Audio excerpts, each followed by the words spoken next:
sultiro pa ni dalaga pa ni kay lulo pa ni kay lula nila nga mga panahon nga nagkalaumasin ang madota ti sa kalawigon subong lang gid na angkon nila ang pagpanag-iya sa sining mga kadutaan pagi sa ato sa land reform program ti ibang mga beneficiary sa Bombo Lanes ka mga may mga apo na gustuhod igo pa nila maabaton lang ang klowa kadamo ga kaladto diri gani sa aton sa Bombo kapang ibulig nga tag 10 anyos na tag 5 anyos 6 anyos until now ay mabaton nila sing klowa bangod guro sang kalawigo man nga proseso sa aton sining Department of Agrarian Reform Bombo Lani. Correct gid Bombo Dennis no kag deserve man ni sa nga mga kauturan ta nga mangunguma Bombo Dennis ang ginhatag ini sa ila no nga land title o kuno mga klowa Bombo Dennis kay ti sa pila man nila ka tuig nga pagabaka-baka dira. So deserve gini nila Bombo Dennis no. So amo lang na ang pahanugyan sa ila sa nga amor pa Bombo Dennis no nga naga-serve didto o kon ang nagkaupod man nga nanghatag sang klowa nga amligan gid ini nila Bombo Dennis kay ti amo na ni ang isa man sa nagabulig sa ila nga para magamaayo man ila ang mga pangabuhi Bombo Dennis kay ti kung ikaw may duta may imo ka man kaugalingon nga tubas Bombo Dennis no so pwede mo niya matamnan sang mga kamote dira sang mga tubo o kon biskan man na Bombo Dennis mga kamaisan dira kay ti kalagpad na ganaan sa ngagin panghatag man sa ila Bombo Dennis nga mga duta so dapat gid ini nila nga pasalamatan kag ibaydan ginila sang ang ilang tax ini sa on time Bombo Dennis no kay ti para hindi man ini makuha gid kon man ginahambal ta naton bala nga VOS sa Bombo Dennis kay ti basi may posibilidad man no nga kung hindi ini mabayaran so voluntary of sale ini o na makuha ini sa nga bangko Bombo Dennis. Yes, kag siningko ti ipart mo sila sa ligad to pagkadto diri ni Dar Secretary Castaciones nga panagtagan sing kay mga 7,000 plus to ka mga klowas no, sa ceremonial, mga 150 lang to ka mga ERBs na nag-attend Bombo Lani. Kagabalan naman no, sa Bilog Western Visayas, ang probinsya sa Negros Oriental, amo may pinakalapad nga duta nga napaidalom sa agrarian reform. No? Kag may pinakadamo nga carp beneficiary kag soon to be. No? Damo pa ipanagtag nga mga klowas diri sa probinsya sa Negros Occidental as announced ang aton nga mga Dar Secretary Castaciones sa Motosiligad no ti Sontobia damo pa ni no sige pinitubtob nga ang tanan nga kwalifikado kag ang tanan nga mga duta nga na-applyan o kuna gain paidalom sa proseso sa land reform program mapanagtag sa tagsa kay mga benepisyaryo Bombo Lani. Correct ganda Bombo Dennis no so isa ini Bombo Dennis no ka Pasko na sa ila kay ti nagahilapit na ang Disyembre kaga tuman gid ini ang kalipay siguro kita Bombo Dennis no nga malipayon gini ang mga kauturan ta subong nga mangunguma so Bombo Dennis amo lang ginaang ginapahanugyan sa ila sa nga ara sa Dar Bombo Dennis nga amligan nang gid ini ang ilang nga duta kag ipakigbato gini nila Bombo Dennis kay ti sa pila-pila gini nila siguro ka tuig no nga pag ubrah dira kaga pag tiner sa duta na Bombo Dennis ti nakuha ginila subong ang klowa o kanang titulo sina sang ilang mga duta asta naman na Bombo Dennis sa mga next generation no sila naman na ang dumala naman na sa mga kadutaan nga ginhatag na sa ila Bombo Dennis. Sige. Sa Bombo Dennis para sa pagpangalagad sa Bombo Report 2nd edition, ini si Bombo Lianizil Minardo para sa Pambansang Radyo ng Pilipinas. Consistent overall number 1 sa Bacolod Basta Radyo, Bombo! Salamat Bombo Liani Minardo sa Moto 116 ka mga ERB kono Grand Reform Beneficiaries sa nagbato na sila sining CLOA Certificate of Land Ownership Award no gikan sa aton sining gobyerno sa Agrarian Reform Program na sa aton sining national government no pagi sa aton Department of Agrarian Reform. So damo pa niya damo pa kita sa mga beneficiaryo mga ERBs nga naghangla pa until now bangod sa kalawagon sa proseso before nila makapta na ila sila nga klowa nga sinaton ti for generation to generation no ang ilan na mga pamilya mo na magatala uma sina nga mga duta no samtang ginabayaran ang buwis ginabayaran ang amortization until nga mapasaila na magkadto na sa ila ang ownership no ining klowa hindi pa na sila nga daw kuan gibla singta daw final gid nga pagpanag-iya sa dutang sing daw kwan giblat titulog title gid no. Amo gyud tawag nga CLOA Certificate of Land Ownership Award ginaward lang sa gobyerno daw gin temporaryo lang na agin kwan mo ginhatag anay ang pagtalauma until nga mabayaran mo na fully paid through monthly amortization, then ma-paid mo na, mabalik na si mo gaa ka na niya sang titulo na gid no nga imo na gini sambit nga duta mga kaminan. So sa negrosa damo pa siling ko sa naghangla nga makaangkon niya sang ila sini nga CLOAS no kasi ko biskan diri sa aton sa damo di kaladto nga nagareklamo nga kalawigo na until now kasi may mga proseso kag sa may mga ara pa sing mga konflikto bala no, sa pagpanag-iyas ng duta nga gineresolbar anay na no antes ma-finalize no pangkihad-kihad kag siyempre mga bonafide beneficiary gina-check man asang DAR Department of Agrarian Reform ko balati kuan kagid bonafide kagid nga mangin isa sa mga beneficiaryo may mga record na gina-trace man nila before kag ma-declare nga isa ka sa mga agrarian reform beneficiaries. So mo pa ng pila ka mga proseso nga sa sentado kadugay kag sa may ara pa si mga question may mga petisyon pagikan sa tag-iyas ng duta nga mo man nagadugay hindi man madali-dali sang dara kung may mga petisyon pa kag may mga question pa no before magaan sang clearance again amo na pagproseso sa ato Department of Agrarian Reform. Oras ang Bombo Radio Bacolod Philippine Standard Time punto la 7 na sang agas tarbay na kamo daging Center Time kasunod ka labas ka mga pauna nga mga balita national boss inuy ning ipabati-bati ani Presidente Duterte nga presidential kuno para sa 2022 election nga nagagamit sang illegal nga droga gagamit sang cocaine membro kuno ni sang isa ka kilala kag mangaranon nga pamilya diri sa Pilipinas mga kaibigan, tiway mo siya ginbungat ng ngalan, ay lang ngalan nga ginpabati-bati. So, News Center sa atong Bombo Network News. News Center, come in! And the KBP Golden Dome for Best Radio Newscast Metro Manila goes to Bombo News, DWSM, Star FM, Bombo Radio.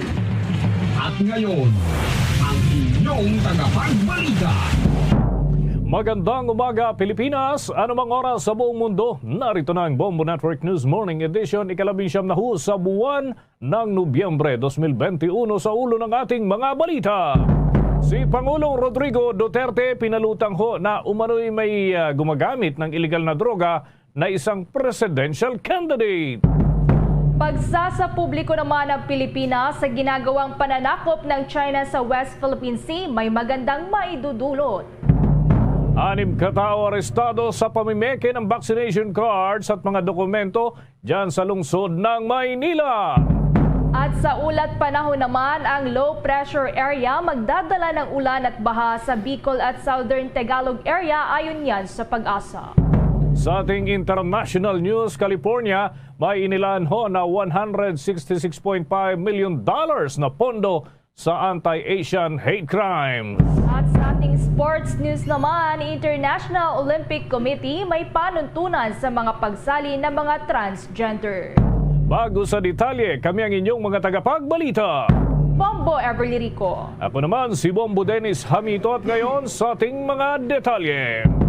Sa Mutsarya ngayon ang reaksyon lalo na sa internet matapos palutangin ng Pangulong Rodrigo Duterte na isa sa mga presidential candidate ang gumagamit daw ng illegal na droga. May iba pang mga ibinunyag ang Pangulong Rodrigo Duterte at nag-ulat na rin ukol sa kanyang mga plano kaugnay pa rin ng ibang aktibidad ng gobyerno. May pag-ulat si Bombo Raymond Tinasa. Bombo Dennis, Bombo Ever, kagabi nga ay dumalo si Pangulong Rodrigo Duterte sa meeting ng National and Regional Task Force to End Local Communist Armed Conflict o NTF-LCAC doon sa lalawigan ng Mindoro. At dito ay maliban sa paglaban sa insurhensya o sa Communist Party of the Philippines New People's Army ay naging sentro at may mga binanggit ang Pangulo kaugnay sa usapin ng politika.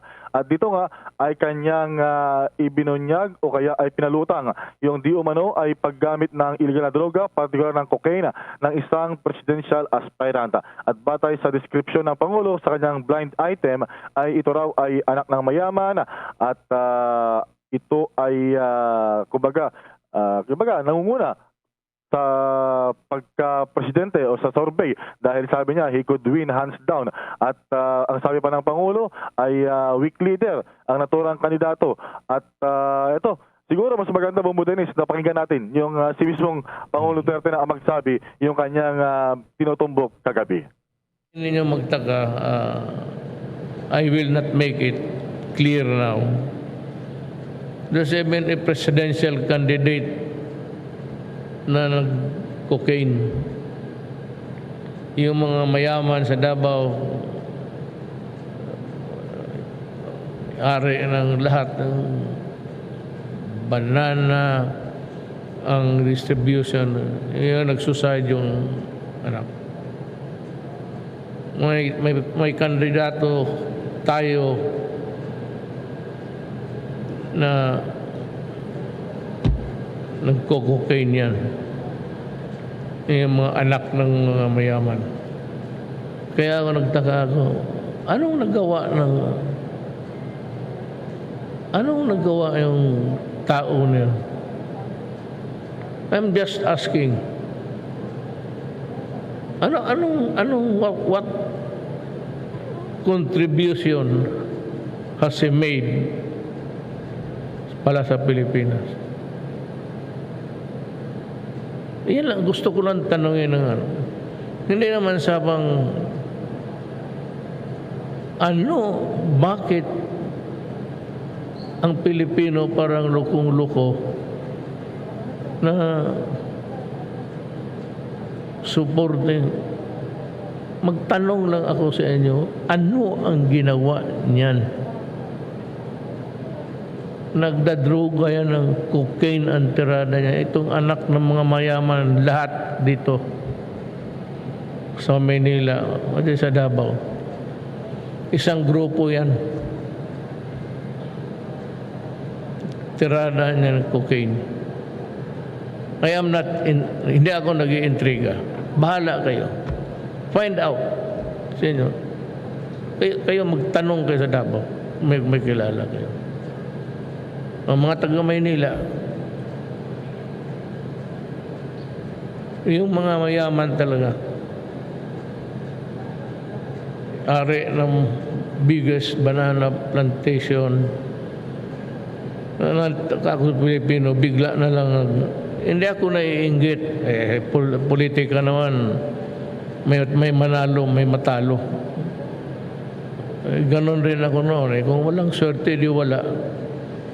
Pero itong fascination nila sa itong kandidato na to, baka hindi talaga nila alam.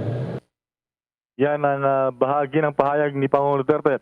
At meron pa siyang idinugtong pagkatapos ng iba pang topic na tinalakay si Pangulong Duterte.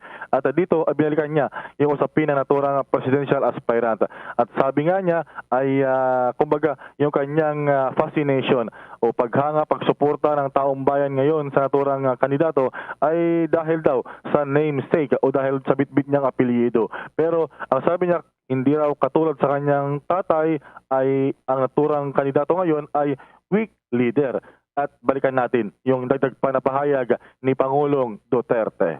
Bahala kayo kung anong gusto ninyo na tao.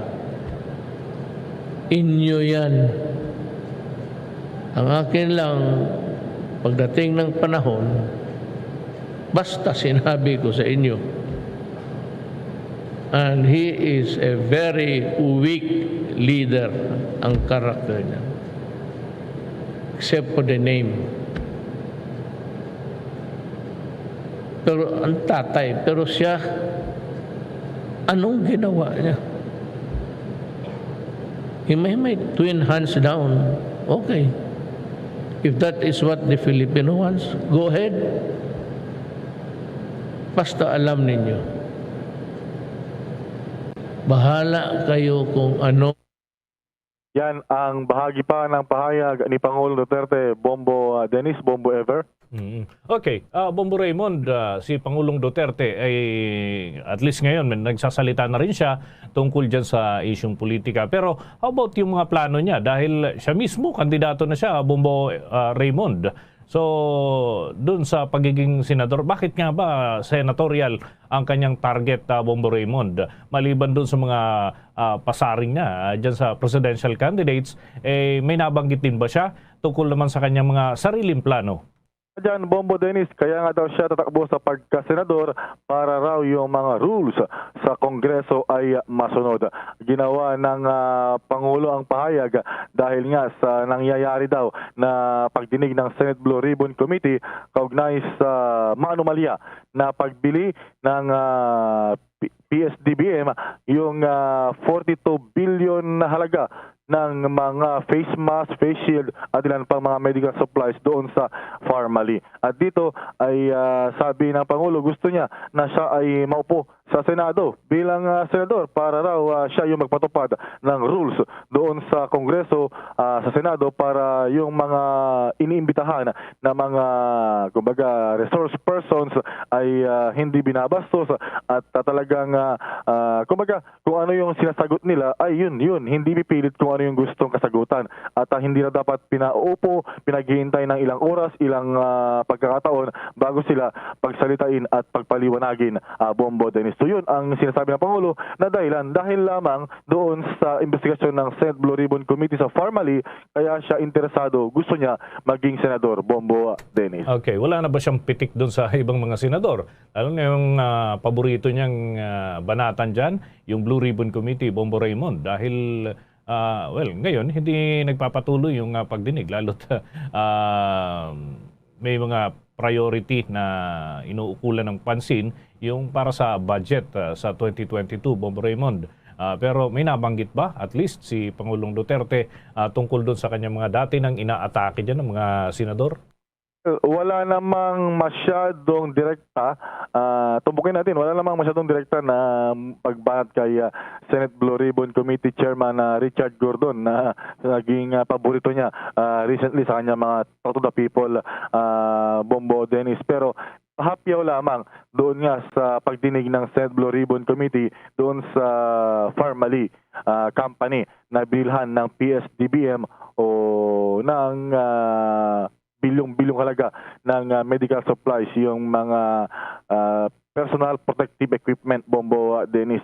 So yun yung lamang binabanggit niya, gusto yung baguhin at ipatupad daw yung rules sa tamang pagsasagawa ng investigasyon kapag nagpapatawag ng mga resource persons, Bombo Dennis. Pero gusto natin bigyan din na sa Senado ang may tawag dyan, di ba, Bombo Dennis? Oo. Yung tinatawag na 24 independent states yung bawat senador, dahil bawat senador ay may kanya-kanyang paninindigan at hindi mo makontrol yung lahat dyan dahil isang boses ka lamang din sa Senado, Bombo Dennis. Sige, pero antabayanan pa rin natin yung kanyang expose. Baka sa mga susunod na araw, bigla niyang pangalanan kung sino ba yung presidential candidate na yun, Bombo Raymond. Bigyan mo naman kami ng mga update kung may mga development. Maraming salamat, Bombo Raymond. At abangan din natin kung merong kumbaga pipiyok, papalag o feel alluded to, ika nga, abangan natin kung meron, Bombo Dennis, na tinutukoy ng Pangulo sa kanyang political blind item. Para sa Bombo Network News, Bombo Raymond Tinazo nag-uulat para sa pambansang radyo ng Pilipinas, Basta Radyo, Bombo! Sa iba pang mga balita, may malaking tulong umano ang ginagawa ng Pilipinas sa pagsasapubliko sa pagpapakalat ng maritime militia ng China sa may West Philippine Sea. Ayon sa Asia Maritime Transparency Initiative, na dahil sa pagsisiwalat ng gobyerno sa ginagawang ito ng China, ay napipilitan silang umalis sa lugar. Isang inihalimbawa nila ay ang pag-alis ng mga Chinese vessels na nananatili noon sa Julian Felipe Reef. Magugunita noong buwan ng Marso ay ibinunyag ng National Task Force for the West Philippine Sea na mayroong mahigit 200 mga Chinese maritime militia ships ang nakita sa Julian Felipe At umalis lamang ang mga ito matapos na isumbong ni Department of National Defense Secretary Delfin Lorenzana at ng Department of Foreign Affairs Secretary Teodoro Locsin Jr. sa China na tanggalin na ang kanilang mga barko.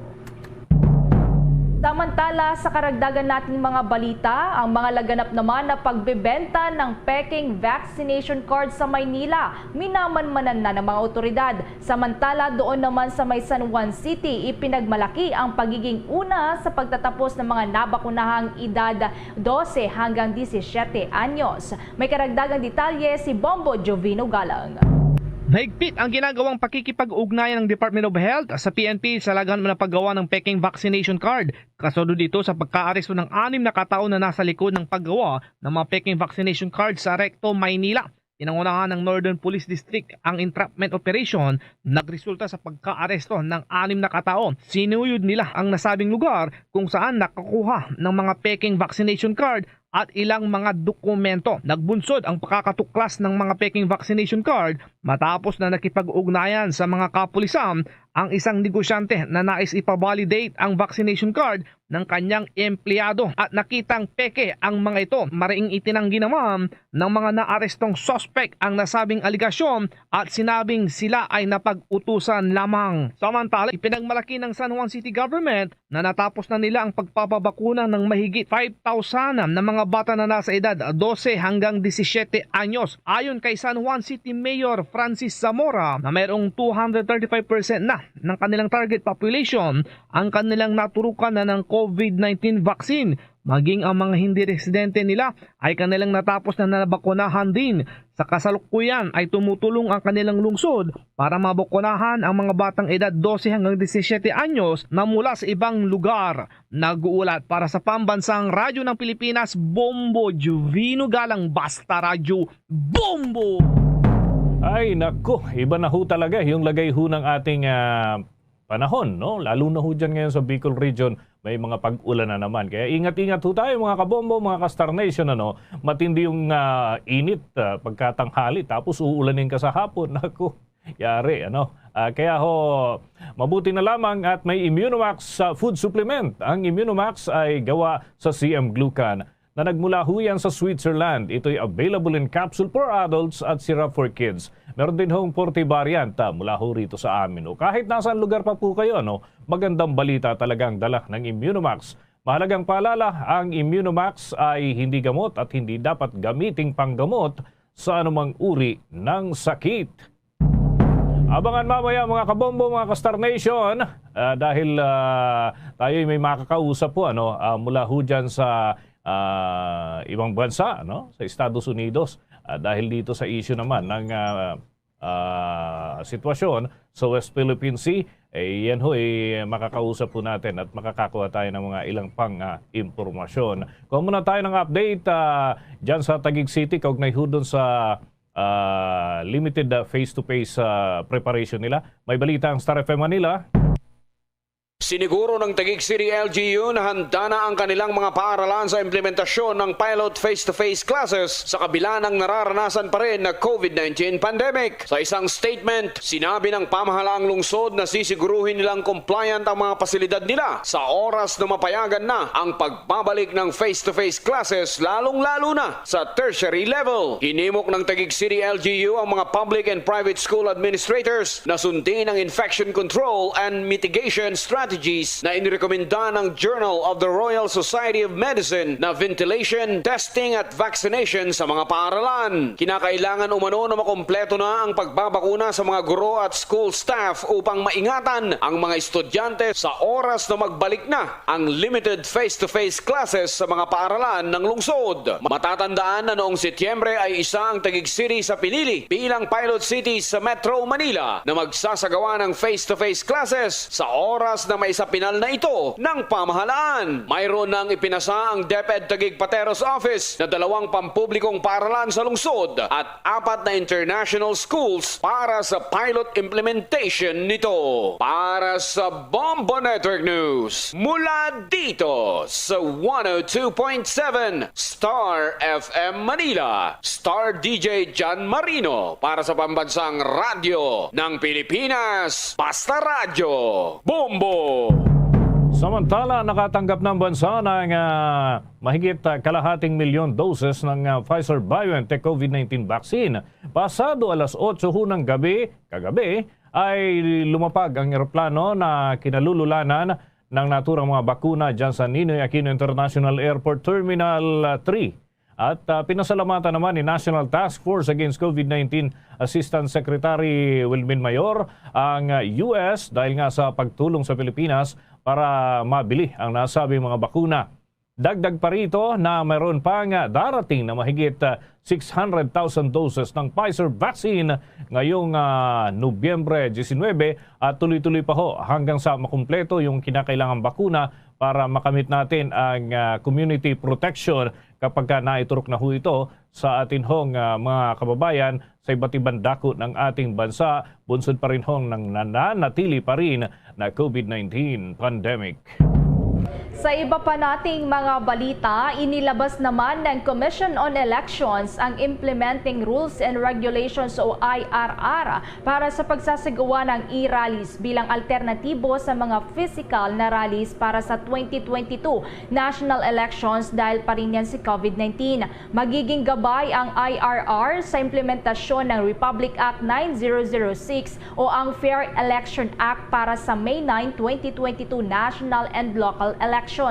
Kabilang sa nasabing IRR ay ang pagsasagawa ng libreng live streaming ng e-rallies para sa mga presidential, vice presidential at maging na rin sa mga senatorial candidates, ganun din sa mga party list organizations. Ang live streaming ng e-rallies ay isasagawa kada gabi simula na po yan ng Pebrero 8 ng taong 2022 para sa official media channels ng COMELEC. Nakasaad dito na mayroong tig 10 minuto ang 3 presidential at 3 vice presidential candidates kada gabi, habang ang mga senatorial at mayroong 3 minuto naman, ganun din ang 10 party list groups. Pa tayo ng dagdag na mga pag-uulat, Bombo Ever, sa ating mga kasamahan sapagkat halos 200 pala na government officials at private individuals yung tatanggalan ng security detail ng PNP. Simula yan sa pagpasok ng susunod na taon, kasabay huya ng pag-iral ng gun ban. At ang PNP at AFP ay may sanib-pwersa rin tungkol doon sa kampanya laban sa mga komunista. At kaugnay nito, may pag-uulat si Bombo Annalise Soberano. Tatanggalan ng Protective Security Detail ng Police Security and Protection Group o PSPG ang 72 government officials at 107 private individuals sa pagsisimula ng election period sa January 9 hanggang June 8, 2022 alinsunod sa kautusan ng Commission on Election o COMELEC. Ayon kay PSPG spokesperson Major Jackson Cases, kailangan ng mga itong mag-apply sa COMELEC kung nais nilang maibalik ang kanilang mga police escort. Sinabi ni Cases, base sa COMELEC resolution, lahat ng mga security detail, politiko o private individual ay ire-recall ng PSPG kahit hindi tatakbo sa halalan. Ire-recall din ng PSPG ang nasa 300 pulis na nagbibigay seguridad sa 178 politicians simula sa January 9. Maari naman anyang maibalik ang mga police detail kung mabibigyan sila ng exemption ng COMELEC. Sinabi ni Cases, hindi naman kabilang sa tatanggalan ng police detail ang Presidente, Vice-Presidente, Senate President, Speaker of the House, Chief Justice of the Supreme Court, COMELEC Chairman at Commissioners, Defense Secretary, DILG Secretary, AFP Chief of Staff at PNP Chief. Simula na rin ang pag-iral ng gun ban sa January 9. Ibig sabihin, suspended ang lahat ng permit to carry firearms outside of residence. Maari lamang anyang magdala ng baril ang isang individual kung may letter of authorization mula sa COMELEC. Maging ang mga pulis, bawal magbitbit ng baril kung hindi sila naka-duty at naka-uniforme. Magsisimula na ang pagtanggap ng aplikasyon para sa exemption sa pagtanggal ng police detail at gun ban sa December 9, 2021.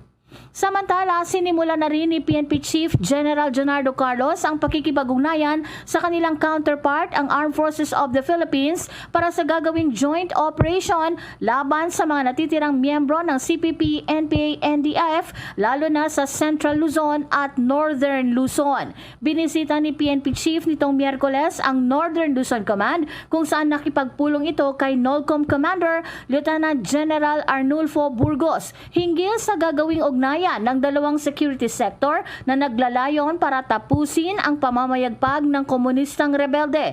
Magsasanib puwersa ang militar at pulisya para matigil na ang mga inilulunsad na karahasan ng komunistang rebelde at pambibiktima ng mga inosenteng individual. Bombo Anali Montaño Soberano nag-uulat para sa Pambansang Radyo ng Pilipinas. Basta Radio, Bombo!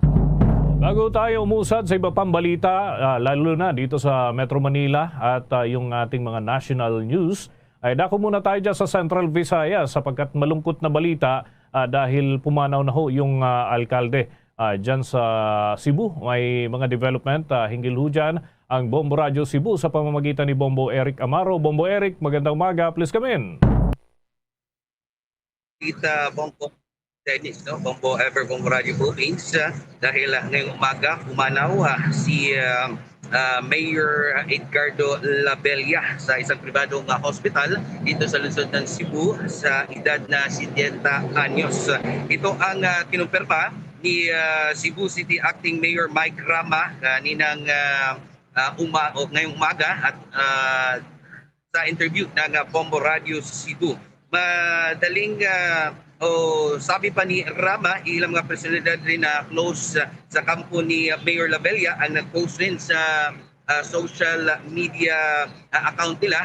Bombo Dennis nagsasabi na nag-confirm rin na pumanaw ang alkalde dito sa Cebu. Sa ngayon, hinintay ng Bombo Radio Cebu at ng mga taga-Cebu rin ang opisyal na statement ng pamilyang Labella. Ngayong umaga, mga alas 8 ng umaga, Bombo Dennis, magsasagawa ng press con ang pamilyang Labella. Kung maalala, maraming beses na nag-medical leave si Cebu City Mayor Edgardo Labella dahil rin sa kanyang sakit, kasi maraming iniindang sakit si Mayor Labella. May ear infection, may cancer, pneumonia at sepsis. Bombo Dennis, kaya naman pabalik-balik ito sa pribadong hospital dito sa lungsod ng Cebu. Ating pakinggan si Bombo Cebu Eric. City. Bombo Eric, oo. Yung labi nitong si Mayor Labella, ano to, magkakaroon ba ng burol o ano pa mang aktibidad kahalintulad nito? Sapagkat ngayon, we are still under pandemic, Bombo Eric. So papaano magiging paraan dyan? Para, lalo na marami rin siyang taga-suporta na gusto kahit papaano masilayan pa rin itong alkalde, Bombo Eric. So isa yan sa ating Alwin Bombo Dennis sa gaganaping press con ngayong alas 8 ng umaga. Aalamin natin kung may public viewing ba sa kanyang burol, at saka itatanong din natin yan sa ating Emergency Operations Center EOC sapagkat isang kilalang personalidad si Mayor Edgardo Labella dito sa lungsod ng Cebu. Maraming taga-suporta at yung nakikiramay sa kanyang pagpanaw Bombo Dennis. So yan ang ating sasagutin siguro o bibigyan na lang ng karagdagang informasyon after 8 a.m. ngayong umaga, Bombo Dennis. Pero sa mga unang informasyon na nakuha natin dito sa Bombo Radio Cebu, mga unang rules ng ating EOC, pwedeng iburol pero kukonti lang, Bombo Dennis, Bombo Radio Philippines, yung pwedeng dumalaw o yung mga immediate family lang ang pwedeng nasa burol ng isang namatay, Bombo Dennis. Pero ngayong nasa alert level 2 na ang Cebu, so yan ang ating alamin kung meron bang o ano yung mga karagdagan na mga rules, Bombo Dennis. Sige, maraming salamat Bombo Eric. Mag-ingat kayo dyan. So yan ang malungkot na balita, Bombo Dennis, no, para sa ating mga taga-lungsod ng Cebu. So bibigay lang tayo ng karagdagang ulat mamaya para sa ating mga tagapakinig sa Bombo Radio Philippines. So yan ang ulat mula dito sa Bombo Radio Cebu para sa Bombo Network News. Ito sa Bombo Eric Maron ang ulat at para sa pambansang radyo ng Pilipinas na meron ng radio station dito sa probinsya Tonsod ng Cebu. Basta Radio. Bombo! The coronavirus infectious disease or COVID-19 pandemic update. Mga kabombo, mga Kastar Nation, tuloy-tuloy pa rin ho ang pinagting na monitoring ng Department of Health. Kahit sinasabi na may mga araw na mas mababa kaysa sa 1,000 yung mga naitatalang kaso ng COVID-19. Dahil nitong nakalipas na araw ay pumalo pa rin ang 1,297 yung mga bagong kaso ng COVID-19 na naipasok po dito sa data repository system ng Department of Health. Sa kasalukuyan, meron hon 23,158 na mga active cases. Ito yung mga ginagamot ho ngayon sa mga pasilidad, mga ospital, mga klinika. At sa total cases ho ay umaabot na sa 2,821,753 ang naitalang kaso ng COVID-19. At yung mga umanaw dahil sa COVID ay malaki pa rin yung bilang, 305.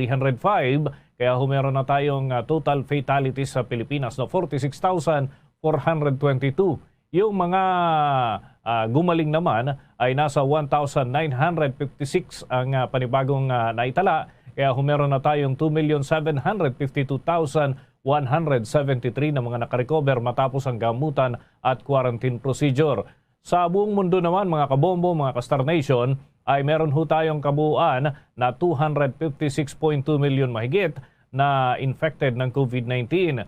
Yung mild cases ay 19.5 million habang yung severe conditions ay nasa 78,000 mahigit ang naitala ng WHO. Yung total number of deaths ay 5,145,398 habang yung recovered patients ay 231.4 million ang naitala ng WHO.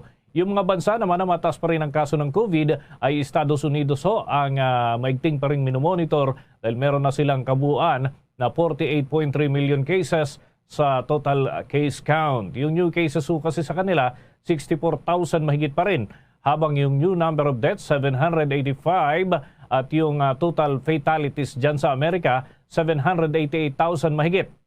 Yung mga recovered patients naman ay nasa 38.3 million ang naitala ng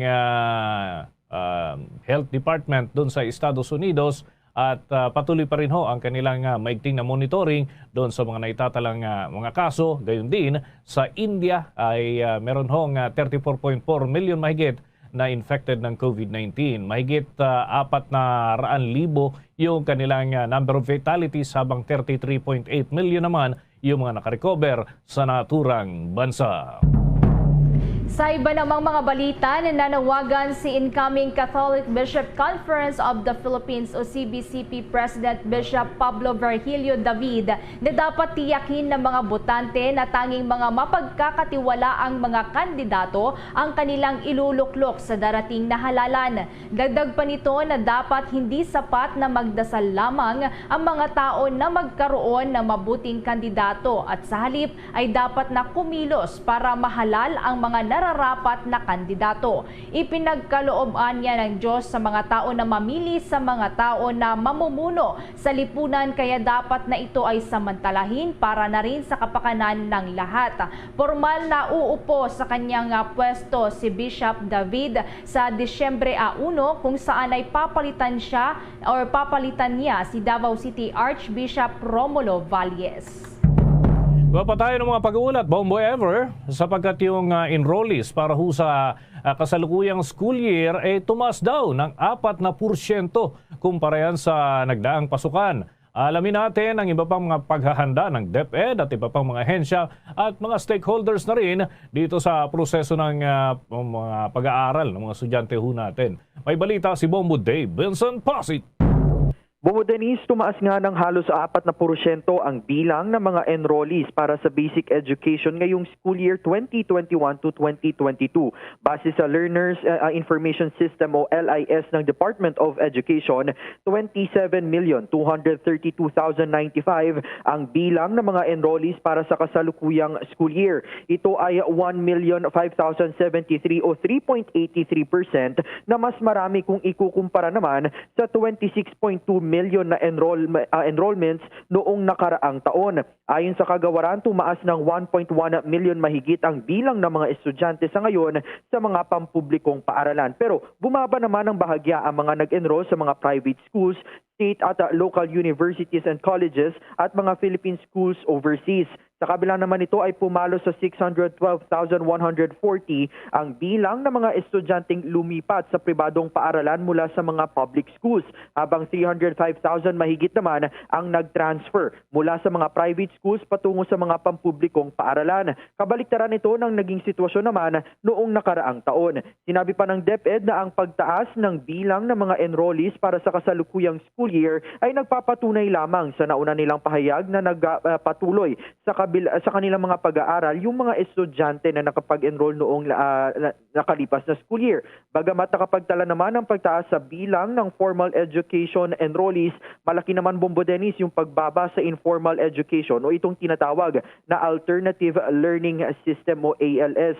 Enrollees napapalo sa 60%. Ang ALS enrollment sa ngayon ay pumapalo sa 239,616 na 359,000 na mahigit na mas mababa kaysa doon naman sa halos 600,000 na ALS enrollment noong nakaraang taon. Sinisikap naman ng kagawaran na sa kasalukuyang school year na mapabuti pa yung bilang na ito. Gayunman, sinabi rin ng DepEd na hindi pa naman pinal ang naturang datos sapagkat 520 pang mga paaralan ang hindi nakapag-update ng kanilang enrollment profile sa kanilang LIS system. Bago matapos ang buwan ay inaasahan na nasa 1 million pang mga estudyante ang magpapa-enroll. Bombo Denny. Okay. Bombo Dave, anong pinaka-challenging part? Dahil nitong mga nakalipas na panahon dito sa proseso ng pag-aaral na ito, yung sa modules talaga yung nagiging problema, habang dun sa online learning ay yung internet connection. Sa kasalukuyan ba na-address na yung mga problema na yan, Bombo Dave?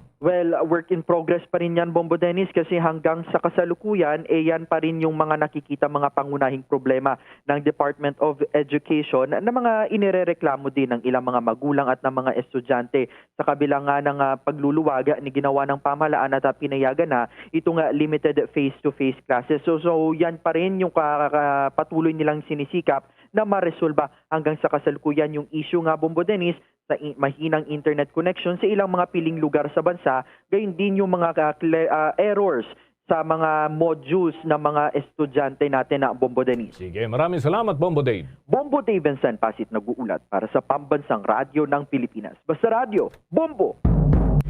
Abangan pa mamaya sa ating international news dahil ang California may inilaan na $166.5 billion na pondo sa anti-Asian hate crime. Yan at iba pang mga balita susunod na.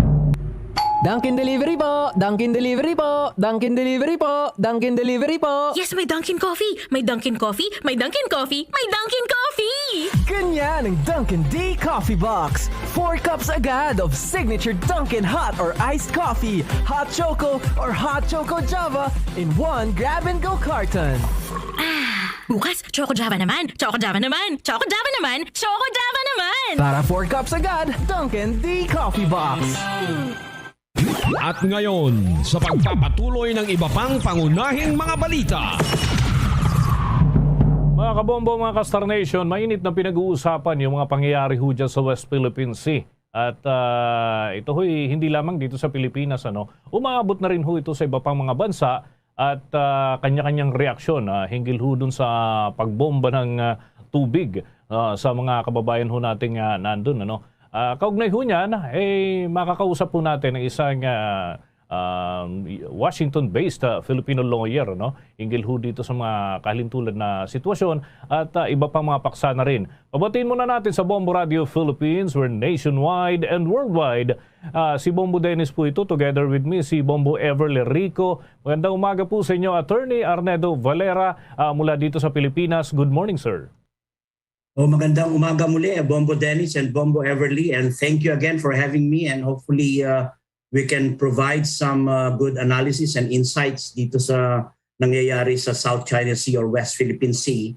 Yung nabanggit mo ang insidente, yung pag-block at pag-fire ng water cannons sa dalawang supply ships ng Philippines inside doon sa alleged EZZ zone na ginawa ng 3 ships, no, ng Chinese Coast Guard. Okay. Unang-una, Attorney, dito na tayo, diretsuhin na natin na yung bang pagbomba ng tubig ng Chinese Coast Guard doon sa mga kababayan po natin na magsusupply lamang naman, wala naman silang armas. Pwede na ho ba itong rason para pumasok na tayo doon sa bisa ng mutual defense o manghimasok na yung mga kalyado natin like US dito ho sa sitwasyon po na ito, Attorney? Well, I don't think yan ang magiging basis kasi na i-invoke mo yung Mutual Defense Treaty. No? Hindi yan yung tinatawag nating provocation na kung saan ay ang ating US ally halimbawa ay tatakbo sa atin for purposes of giving that military aid. No? Tandaan natin na yung Mutual Defense Treaty, hindi yan automatic, Bombo Dennis. No? Kasi yan, magkakaroon pa ng declaration yan. Dadaan yan sa isang proseso katulad noong sinasabi natin na dadaan sa Kongreso kung meron man act of war. Yung sinasabi nating kalaban ng Philippines o yung perception na may kalaban ng Philippines at ang US under the MDT needs to run to the rescue. No? Pero aside from that, dapat tignan natin at linawin natin kung anong nangyayari sa West Philippine Sea, sa South China Sea. No? Kung maaalala mo, matagal nating pinag-uusapan yan, Bombo Dennis, no? Na kung saan ay marami ang claimants dyan. So ang tinutukoy natin specifically rito na site of the incident, yan yung sa yung Ayungin Shoal, no? About bahagi yan ng Spratlys na kung saan ay sinasabi natin na ilan dyan, 6 ang competing claimants. So, isipin natin na walang sovereign rights, wala talagang territorial rights ang lahat ng mga competing claimants. So, pero tama pa rin yung ginawa ng ni DFA Secretary Locsin na kung saan ay patuloy natin ina-assert ang ating territorial rights dun sa disputed territory niyan. Pero katulad ng nabanggit natin, hindi kasi ito mariresolba, no? Hindi mariresolba itong usapin at West Philippine Sea dispute sa pamamagitan lang ng arbitration ruling noong 2012 na eto na ngayon yung binabandera ng ibang presidential aspirants sa ating bansa, no? Kasi nga may kakulangan doon sa arbitration ruling na nabanggit ko nung araw ng aking analysis yan ay bagamat lahat ng competing claimants ay pwedeng maprotesta katulad nitong insidente ng Chinese Coast Guards, no? Hindi yan sapat para magkaroon or mag-invoke ng Mutual Defense Treaty ng US ay makialam at makilahok in aid para labanan ng China. Hindi yan gagawin ng Amerika sa ganyang insidente. Kaya nga ang mahalaga rito ay dapat patuloy pa rin ang protesta ng Department of Foreign Affairs at himukin ang lahat ng mga claimants i-strengthen itong alliance na ito para dalhin yan sa mas mataas na antas doon sa United Nations. Ireklamo yan kasi hindi nga naresolba ng arbitration ruling kung sino ang talagang may-ari niyang West Philippine Sea, specifically dun sa Spratlys. Kahit na yung konteksto ng tinatawag nating claim doon sa Ayungin Shoal, no? Meron pa rin matinding bangayan dyan dahil labanan niya ng ano ba ang provision na i-apply natin. Yun bang tinatawag nating law of the sea or yung historical rights and titles na govern ng community laws, international law na tinutukoy ng China.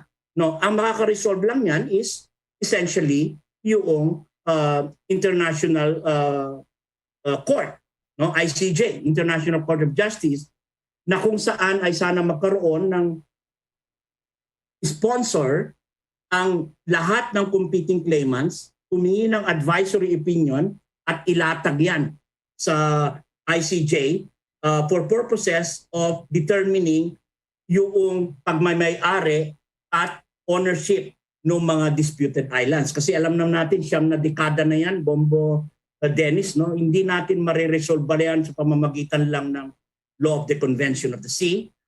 Kailangan natin yan ng isang matinding analysis at pagpresenta ng ebidensya na hindi natukoy ng arbitration ruling. Ayan ay sa ICJ lang. So doon sa punto mo, tama, ituloy lang natin yung pag-assert natin kasi claimant tayo eh.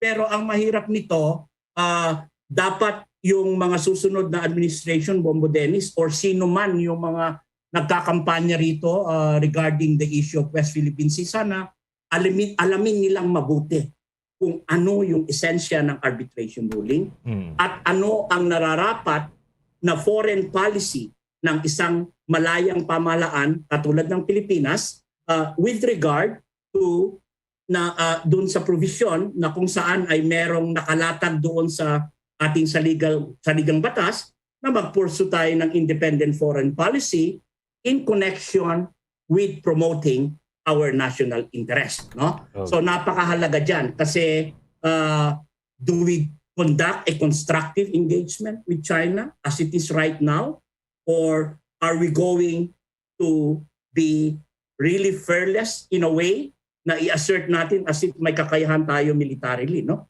Which of course we don't want that kasi ang pagtingin natin diyan, yung standoff diyan sa West Philippine Sea, as I've mentioned, there are several ways of resolving that diplomatically.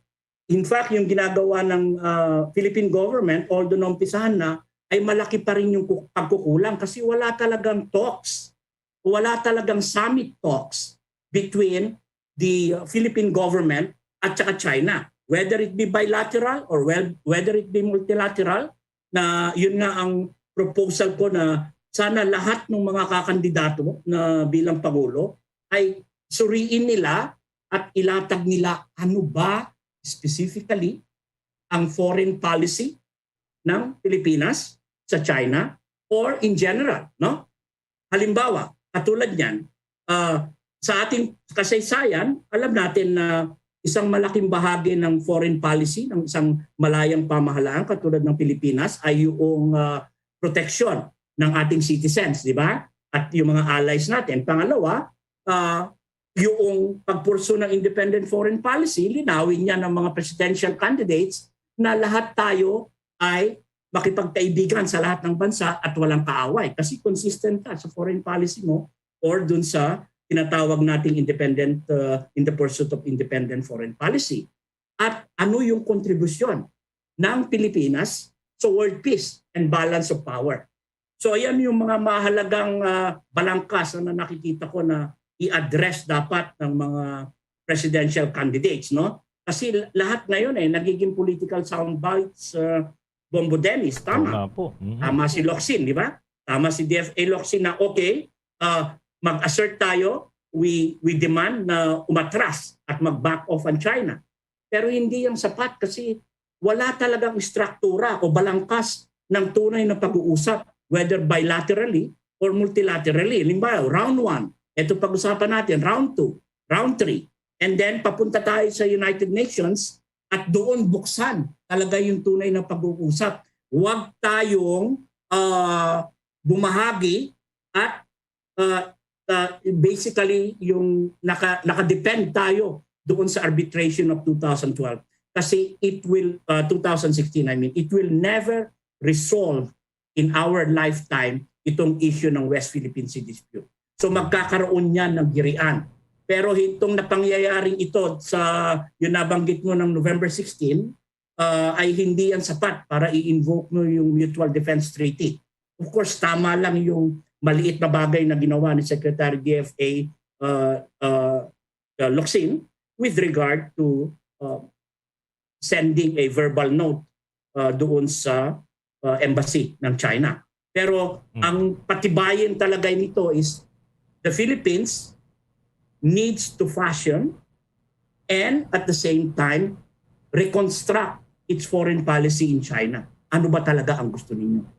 So yun lang ang pakiusap natin. Alam mo, Bombo Dennis, sa mga presidential candidates, huwag niyong gawing biro ito na parang nagbibigay kayo ng political soundbites at pinapaasang mamamayan, samantalang alam natin na wala tayong kakayahang pumasok at maging pawn sa isang military war. Kaya nga alam natin na dalawang nagbabangayan sa buong mundo. Militarily, US and China. Ang China ngayon ay in fact inacknowledge ng US just kanina lang yung kanilang hypersonic na technology, no, na nakakaikot sa buong mundo, na capable of first strike. Hopefully hindi naman magagamit yan. So constructively, patuloy pa rin yung relasyon ng Amerika halimbawa sa China. Ganon din tayo. While we are addressing the territorial dispute sa West Philippine Sea or South China Sea, patuloy yung relasyon natin. Maybe we can look at it as a business arrangement, or maybe we can look at it as a method of strengthening yung bilateral relations, dahil yun naman ang espiritu ng arbitration ruling, Bombo Dennis, no? I see. Bumalik kayo sa negotiating table, usapan nyo ng gusto. Pero napakahalaga nito na mag-play ng role ang United Nations kasi may kakayahan naman sila doon, no? Daling yan to a UN resolution or mag-request ng advisory opinion ang lahat ng competing claimants with regard to that territorial dispute para madala talaga mismo sa International Court of Justice. Ayun. Sige. Maraming salamat po. Pati yung mga itatanong ni Bombo Ever, mukhang nasagot na po ninyo. Sige. Maraming salamat po. Siguro, usap pa tayo sa mga susunod na pagkakataon dito sa mainit na paksa pa rin na ito, Attorney Valera. Maraming salamat sa pagkakataon. Mga kabombo, mga ka-Star Nation, nakausap po natin isang international lawyer. Kababayan ho natin, si Attorney Arnedo Valera, nakabase ho dyan sa Washington, sa Estados Unidos, Washington DC dyan sa Estados Unidos. At ito'y mainit na mga paksa pa rin ang ating pinag-uusapan. Particular ho yung sa West Philippine Sea. Bombo Weather Update. Pinag-iingat ang pag-asa DOST yung mga residente dyan sa bahagi ng Bicol Region at maging sa Southern Tagalog area dahil ho dito sa umiiral na low pressure area. Napakalit ho ng tsansa na maging bagyo, ngunit ito ho ay magdudulot ng iba yung mga pag-ulan at posible pa rin ang mga pagbaha na mataan ng naturang namumunsama ng panahon sa layong 205 kilometro sa silangan, hilagang silangan ng Virac dyan sa lalawigan ng Catanduanes. Samantala, ang mga lugar na posibleng ulanin ay ang Camarines Provinces, ibig sabihin yung Camarines Norte at Camarines Sur, maging ang lalawigan ng Quezon. Dito naman sa iba pang parte ng Luzon ay iiral ang Northeast Monsoon o Amihan na siyang magdadala ng bahagyang mahalumigmig na hangin at magdudulot din ho ng mga pag-ulan at posibleng mga pagguho ng lupa kung sakali nalalakas ang mga pag-ulan na yan sa mga darating na oras. Yan ho ay aasahan hapon at gabi dito pa rin sa iba pang parte ng ating bansa. Dako na tayo sa mga balita sa mga lalawigan. Si Baste Duterte naman nagpaliwanag kung bakit binawian ng CONA ang 2 konsihal ng kanilang partido. Alamin ang detalye mula sa Bombo Radio Davao. Binigyang linaw ni Davao City Vice Mayor Sebastian Baste Duterte kung bakit tinanggal nila sa kanilang listahan ang 2 kilalang konsihal sa lungsod. Ayon kay Baste na ang pag-alis sa listahan ni Pamela Librado Murata at Nilo Small Abellera Jr. ay dahil sa magkaibang pananaw ng mga ito sa partido lalo na sa ikabubuti ng bansa at sa lungsod. Kung maalala pa rin yung binawian ng Certificate of Nomination and Acceptance o CONA ng hugpong ng pagbabago at hugpong sa taong lungsod ang dalawa. dahilan na nagdesisyon na lamang si Librado Murata na hindi nakakandidato sa eleksyon sa susunod na taon. Samantalang una nang nanawagan ang Labor Group kay Konsihal Librado Murata na ipagpatuloy ang kanyang kandidatura sa gitna ng kanyang sinapit para maipagpatuloy rin ito ang boses ng mga nasa labor sector at urban poor sa syudad. Kilalang mga politiko ang pamilyang Librado sa lungsod kung saan ang mga magulang nito ay pareho rin na naglingkod bilang mga city councilors sa loob ng mahabang panahon kung saan kapartido rin ito ni dating Mayor at ngayon Pangulo Rodrigo Duterte. Una na rin na nakilala si Abellera na isa sa mga malapit na kaibigan ni Paulo Pulong Duterte at kabilang sa mga ipinatawag doon sa isinagawang pagdinig sa Senate Blue Ribbon Committee matapos masangko sa sinasabing Davao Group na nakikialam sa operasyon ng Bureau of Customs at nakatanggap ng milyong halaga ng pera. Yan ang balita ng Himpilan ng Babaragyo Davao para sa Bombo Network News. Bombo Eman de la Peña nag-uulat para sa Radyo ng Pilipinas at number 1 radio network in the country Basta Radyo, Bombo! Samantala mga kabombo, mga Kastar Nation, sa kakapasok lamang huna balita, pinasasampahan na ng kaso may kinalaman doon sa sex trafficking si Pastor Apollo Kibuloy.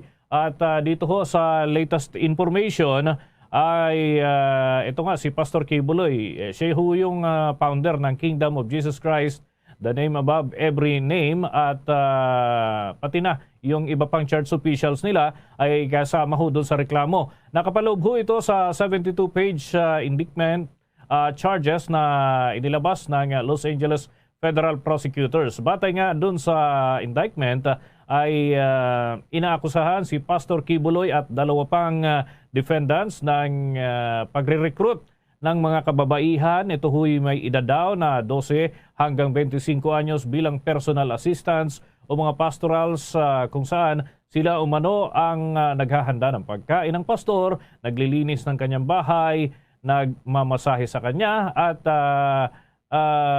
allegedly nakikipagtalik saan nila ay night duty. At si Pastor Kibuloy na self-proclaimed owner of the universe at appointed son of God ay long-time friend at spiritual advisor naman itong si Pangulong Rodrigo Duterte.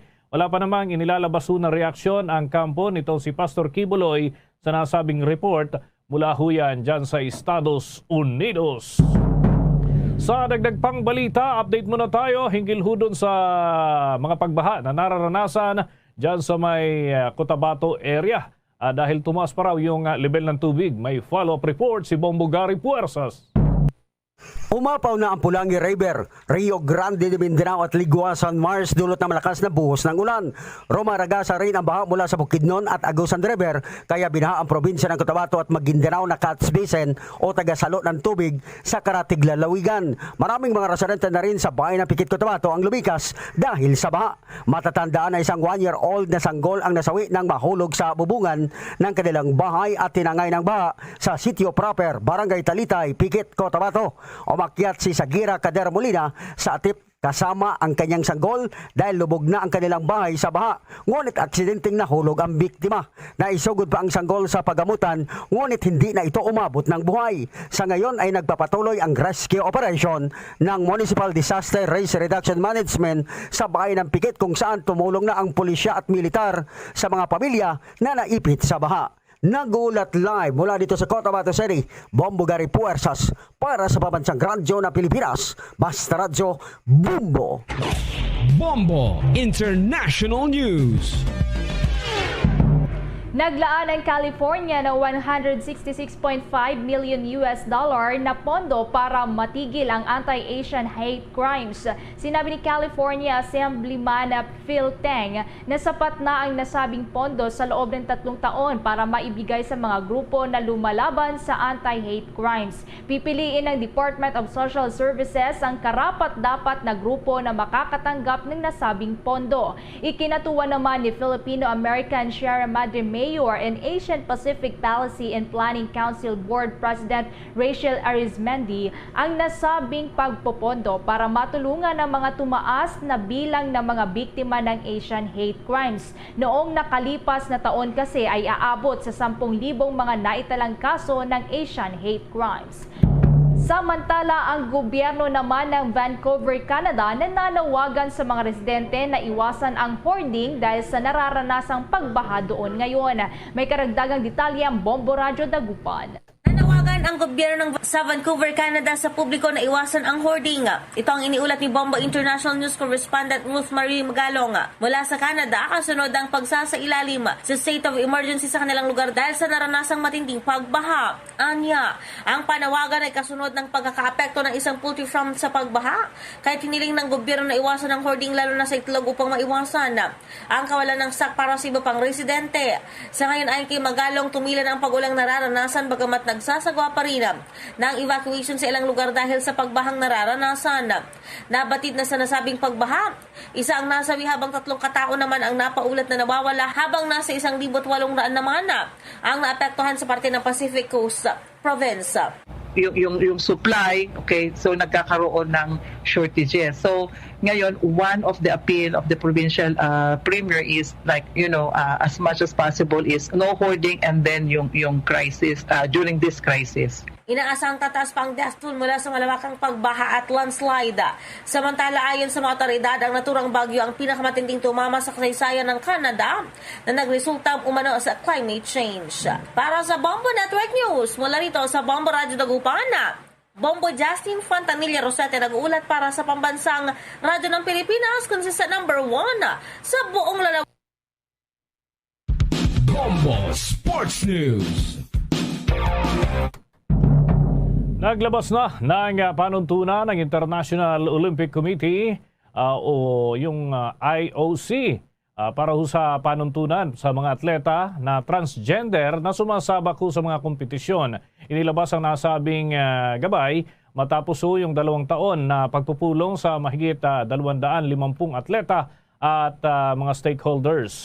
Ipapatupad ang nasabing panuntunan sa Paris 2024 Olympics. Sinabi ni Kaveh Merabi, ang director ng IOC Athletes Department, na mahalagang pakikipagdialogo kaysa magkaroon na lamang ng konklusyon.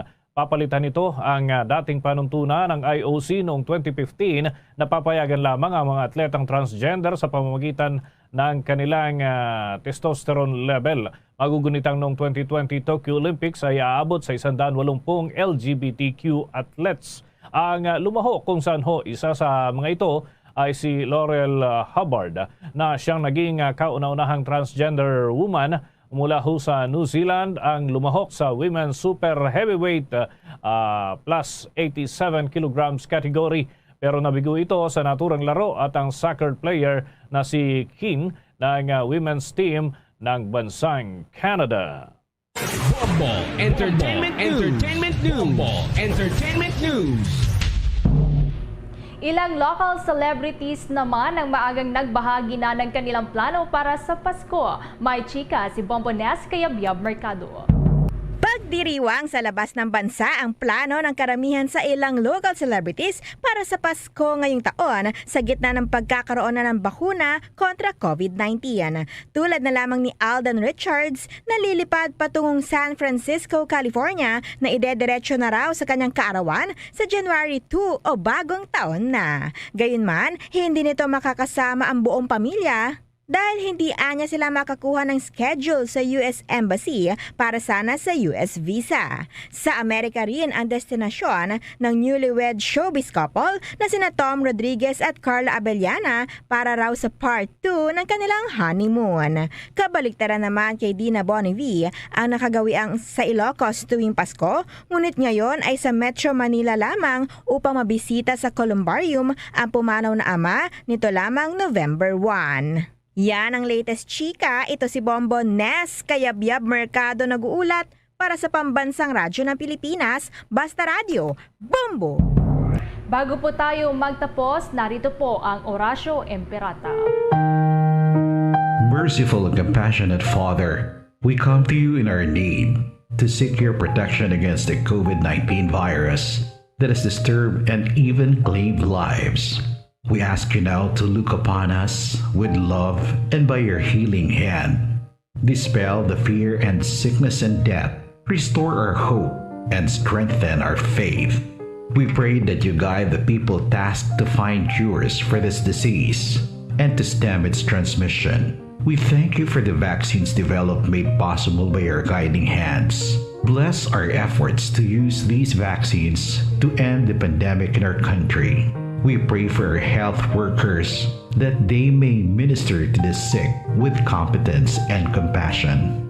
Grant them health in mind and body, strength in their commitment, protection from the disease.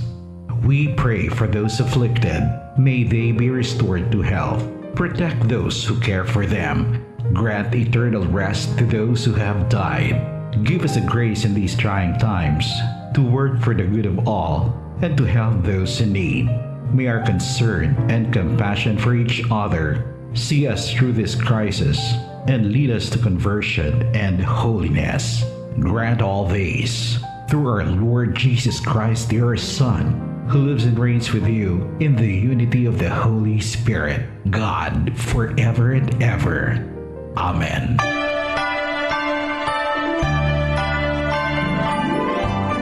Mga kabombo, Castor Nation, para sa ating Christmas countdown, 36 days to go bago ang Pasko. Para sa karagdagang balita at impormasyon, maaaring mag-log on sa www.bomboradio.com. Mula sa Bombo News Center, Makati, kami ang inyong mga naging tagapagbalita. Ako si Bombo Everly Rico. Ako naman si Bombo Dennis Hamito para sa Pambansang Radyo ng Pilipinas, Basta Radio Bombo!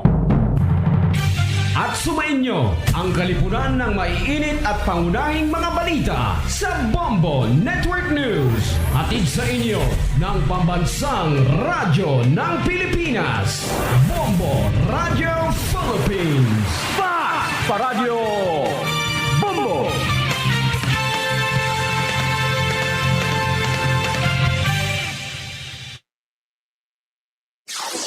Limang dekada nang nagtataguyod ng katotohanan.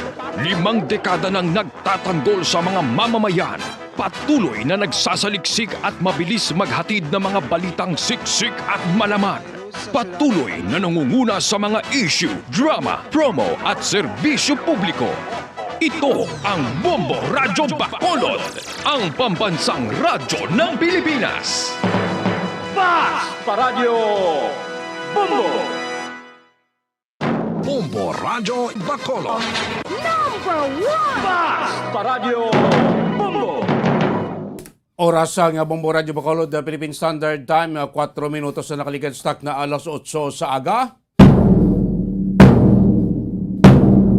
Welcome kami na sa pagpalagad sa Platuntunan Bombo na Big Time na pang Biyernes edisyon sa Platuntunan petsa 19 sa bulan sa Nobyembre. Kamusta natin makasuki, kamusta natin matagpapati, kamusta natin sa mga kabombo sa 61 kumakabarangay sulat sa Bacolod. Of course, mga suki natin nasa mga bandwa kasyudad sa Kabugusan sa aton siling probinsya. Aga pa gabitiin ang silak na haring araw. Welcome naman natin sa mga katugtog live sa aton sa FB kasubukan sa aton sa YouTube channel. Mga taga-negros sa Bacolod, yung mga bayan sa Pilipinas. Di mga bayan sa kalibutan, makita na nila, mabataan nila ito pagpalagan silingaga sa iyong platuntunan na Bombo Hanay Big Time, mga kabinan. Masako-sako na kurato sininga playbot yasan sulad sa Bacolod, sininga matinion, mga katuran naton balik trabaho, mga driver naton balik pasada, mga negosyante naton balik baligya siniyang adlaw sang Biyernes. Of course, nato sa mga traffic enforcer, nato sa mga kapulisan, mga security guard naton nga nakatuktok na karon sa nila ka mga pwesto ay na-welcome naton sa pagpalagan sa patuntunan Bombo Hanay Big Time. Kaupo dyan na temporaryo sininga adlaw sa Biyernes sa Bombo Dennis Rubicano. Mga balita nga inyo gid batayan balita nga atong pagdamot sininga pagpalagan sa patuntunan sa aton sini mga nagapauna nga mga balita lokal. Ibalod na karon ng payag sa aton sininga spokesperson sa Police Regional Office 6 no si Police Lieutenant Colonel Soles sa sining mando sa PNP nga iga-recall ini mga unauthorized nga mga police personnel nga nagatabid-tabid. Labinig sa maglapit na sa ato sining eleksyon. May ara yan mga police diri sa Western Visayas nga nagaibid-ibid sa mga politiko nga di man detailed o kon authorized detailed sa sining mga politician.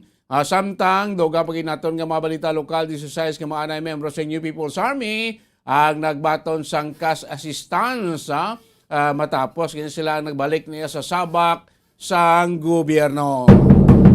Kay balon tamang krumakabendan no sa aton siniyang interview man no sa isa ka aton sining political foreign and security expert nato no ining si Professor Chester Cabalsa sa UP ining pinaka-latest insidente sa iyong insyol ining pagbarikada kag tirada sa water cannon sa aton sini duwa ka mga supply ship no sa Pilipinas naging banggaan no, sa Chinese Coast Guard dito sa West Philippine Sea. Kagaron man ang una nga pahayag sa ato sini bag-o karon nga Police Regional Director sa Police Region 6, Police General Fren Donbo, sa ato man karon nga pagpakiangot sini siya sini gaga sa ato platuntunan bombohanay big time. Sa mga nagapauna nga mga balita iya sa palibot sa nga pungsod, mga balita nasyonal, ang $500 milyones nga loan sa Pilipinas sa World Bank para sa disaster response. Aprobado na. Kag ang Commission on Election, nagpagawa na sa implementing rules and regulation kon IRR sa bahin karon sa pagkandak naton sang 2022 nga election. Kag sa ato sini balita gikan sa luwas mga kaibigan, isa kakilala nga Muslim cleric cleric patay sa kinagamo, patay nga kinagamo dito iya sa pungsod Uganda. Tatong liga to may mga sunod-sunod nga mga pagsigabong nga magtunaan man sang kamatayon no sang pila iya ka mga sibilyan dito sa pungsod Uganda mga kaibigan. So muna mga balita nga ato na gaan pagtamod siningaga pagpangalagad sa iyo palatuntunan na bombo hanay big time mga kaibigan. Oras na to, 8 minutos na nakaligad sa takna nga alas 8 sang aga mga kaibigan. Di kita na yo sa aton pinagkamainit man nga matalakayin natin sa aton na laboton naton sining foreign and security expert sa bayan sila pinaka-latest ng insidente sa West Philippine Sea. Ining patutsada naman, bao terrible na. Si Presidente Rodrigo Duterte kagabi, dito iya sa Mindoro, mga kaibigan nagpahayag nga may isa kuno ka presidential. Isa ka individual nga nagapapili sa pagka-presidente sa mabot nga 2022 national election. Ang nagagamit sang cocaine. Hindi niya sabu, hindi ilang niya marijuana, cocaine pagigya mga kabinan. Di sino rin ang pabati-batian niya? Sino ang presidential? Sino nagapapili sa presidente sa bawat 2022 national election? Sino nagapapili? Si Bongbong Marcos, si Isko Moreno, si Lili Robredo, si Bongo, sino pagid? Si Manny Pacquiao, Dason, sino pagid? Si Fanpilo Lacson. Amo na ang mga nagapadalagan karon sa pagka-presidente sa Pilipinas sa 2022 election. Sino sa ila dire ang ginpabati-batian, sino ginatumod ni Presidente Rodrigo Duterte nga presidential bid sa maabot ng eleksyon nga nagagamit sang cocaine. Kilala ko nun siya, nabilong ko nun siya sa kilala kag influensyado nga pamilya diri sa Pilipinas. Nga ini siya disney daw ay magana may himuan sa pungsod ta. Why mo sa kuno may himuan sa pungsod naton? Kag ngati kuan siya pigaw nga leader. Pigaw kuno leader sa bala mahuyang mga kaibigan. Di sino ay ang ginipabati-batian sa aton nga mga presidential naginawag ko. Sino ginatumod diri Presidente Duterte? Sa bagay, si Presidente Duterte, why niya gapili pag sa presidente mo? Gapapili siya sa pagkasenador mga kaibigan. Ugaling kiti may kuan man saya, may kandidato man siya gi-endorso sa pagka-presidente sa mabot ng eleksyon mga kaibigan. Why man gintumod, why man gin specific kid, why man sa nagambal singalan, kung sino ini ginatumod niya, nga presidential, nga nagagamit sang shabu. Gagamit sang cocaine. Big time pag niya mo. Kay cocaine niya, Mahal pa rin yung programo sa cocaine. Ikumparar mo iya sa shabu. Kaya ang shabu, kaya mo na ko ang 4 months drugs. Ang cocaine niya pang big time iya. Mahal pa yung kilo, mahal pa yung gramo sa shabu. Dabilang taman, cocaine, di kayo manufacture sa mga Latin countries. Colombia. Arada, may coca plant dra. Sa pilapit ka mga Latin countries, damo da coca plant, ang mga ginahimo nila nga cocaine, ginamarket sa bilang kulibutan, sa Europa, sa Amerika. Pagina sa mga drug cartel. Mexico. Sino man kilala nga mga drug cartel nga si El Chapo bla. Nga nakaplagyo na dakpan. Isa na siya kilala sa mga drug cartel. Sa kalibutan. Mahal niyang shabu. Hindi niya basta-basta lang. Di pamangkot sino ini ay ginatumod niya. Kag pamangkot nga asubong lang. Gin-expose. Nga subong lang ini ginbuyan ng mga pahayag sa presidente. Bangod kaya kita sa eleksyon. Nag-aamat-amat ang tawag election fever. By January, ma-start kita sa election period, mga kabinan. Di pamangkot na nga asubong na ni ginbungat sang presidente. Ining presidential nga nagagamit siyang cocaine. Kag wala man gani kuno may hinimuan sa aton sini nga pungsod Pilipinas. Mga kabayan, por bilong ligo sa influensyado nga pamilya. Kilala nga pamilya diri iya sa pungsod Pilipinas. Mga kabayan. Sino ayan Kasi ginambit naton nga mga presidential, bahala mo da. Kung sino ayan ginatumod ni Presidente Duterte. Sa mga ginambal naton nga presidential, kadamo kita. Pila kay bilang presidente, tas buong papili. 5, anom? Ito sinodera sila. Definitely, hindi ginagiya sino yung kandidato. Sinong kandidato sa presidente sa pagka-presidente, kundi si Senador Bongo. Kilalang man ang amo ng ibirahon. The rest, sino? Iko si Pacquiao, si Isko, si Bongbong Marcos, si Leni Robredo, kag si Ping Lacson. Ika-anom, si Bongo, mga kabinan. Suway na labot, guwas Bongo. Sino sa 5 na dir sila? Ang posible ginatumod dyan sa presidente nga nagagamit sang illegal nga droga. Aribla pa matihan tayo kabinan ng porsyon sa pagpayag sa presidente kagabi. Sa iya sining speech dito iya sa Mindoro. Areo, may presidential nga nagagamit sang illegal nga droga, mga kabinan. I will not make it clear now. There's even a presidential candidate na nag-cocaine. Yung mga mayaman sa Davao, ari ng lahat ng banana, ang distribution, yung nagsuside yung anak. May kandidato tayo na nagko-cocaine yan. Yung mga anak ng mga mayaman. Kaya ako nagtaka ako, anong nagawa yung tao niya?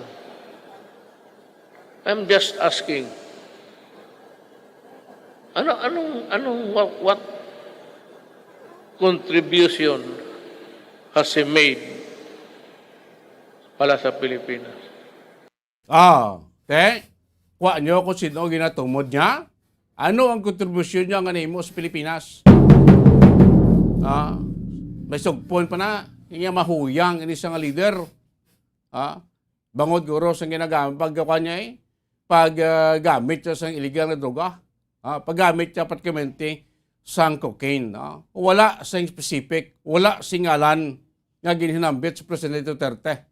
Ay ginhinambit, presidential, magapapili sa pagka-presidente sa maabot nga 2022 national election. Sino yan dire sa 5? Magluwas sa iya kandidato sa pagka-presidente? Definitely, arag na sa 5. Definitely, hindi niya kandidato. Ginatira niya. Di sa inyo, mga tagpramate, sa inyo, mga kabombo, sino ayan ang ginatumod sa presidente? Nga nagagamit sa cocaine. Kahit isa ka mahuyang nga leader. Ti damo man nagapamangkot. Nga subong lang ini gin bulgar ni Presidente Duterte. Hindi ayan bangod nagainit na ang pamolitika diri sa pungsod Pilipinas. Isa na sa mga rason to discredit sining individual para sa iya kandidatura sa maabot nga presidential election. Para magaan pabor ang iya sining nga bata-bata nga ginapadalagan man para magdula ang gana sang mga pumuluyo sa sining nasambit nga presidential candidate. Anong katuyuan? Ti ambal sa presidente. Nga gusto ko lang ipahibalo sa inyo. Nga bahala anak muda. Ti gusto lang ipahibalo sa Pilipinas. Galing kay ining individual, ining presidentiable, way maghinambit sa presidente kung sino na. Ti makwantay, Jack Anpoy kita sa 5 ka mga presidentiable. Kung sino na. Sa ila nga 5 ang ginatumod sa presidente. Pakot-pakot siya mo ni. May kapabilidad, posible, nga nagagamit sa droga, alikado wala. Okay. Check. Siya mo ni. Posible nagagamit sa cocaine. Mas wala. Check. The rest, sang 5. Depende na guro sa aton dira. Kaya sunod sa presidente, niya gusto ko lang ipabalo sa inyo. Bahala na kamudaya. But siningon, nga tagaan nila sa impormasyon kung sino na dira sa aton nga mga presidentiable ang nagagamit sa droga. Galing kaya tikabudlay man sa guro. Bisan sa budlay man gani guro mag-directly mention sa ngalan. Kaya tikabudlay man ang itutuan mo sa nga gagamit siya sa illegal nga droga. Huwag ebidensya, basta ibalikan niya ka. Di pa mangkot, tira. May ara, gid ba sa mga ebidensya? Ang presidente. May mga pamatuod siya. Nga naghambal siya. Nga may isa ka presidentiable nga nagagamit iya sang cocaine, mga kriminal. Of course, presidente. Ara siya tanan sources, intelligence sources. Intelligence monitoring. Balaan yan, ayan presidente siya. Tanan nga ahensya sa gobyerno, hawak niya. Law enforcement agency, hawak niya. May ara man siya kagaligaw intelligence network. Magluwas sa aton PNP, AFP, pila pa na ka mga law enforcement agency. Ang Malacanang, ara sang PSG, direct command gikan siya. Team intelligence gathering mo na siya. May presidential intelligence network mo na siya. Nga base di mga ang source niya. Nga naghambal siya, nga ining presidentiable, nagagamit sang cocaine o kon illegal nga droga. Di pamangkot, damo ka pamangkot to, nga subong na ginambal sa presidente. Di angot ayan ni. Sa pamulitika, naghalapit nga eleksyon sa maabot nga May 9, 2022. National and local election. Damo man nagtaas, damo man nakibot, damo man natingala, kag damo man nagkwestiyon, nga asubong lang. Nga sadto wala na ginhambal. Before, saan ka ginuwa na mga ngalan, sino papili? Before nga nag-file sang COC. Nga way abi na ginhambal si presidente.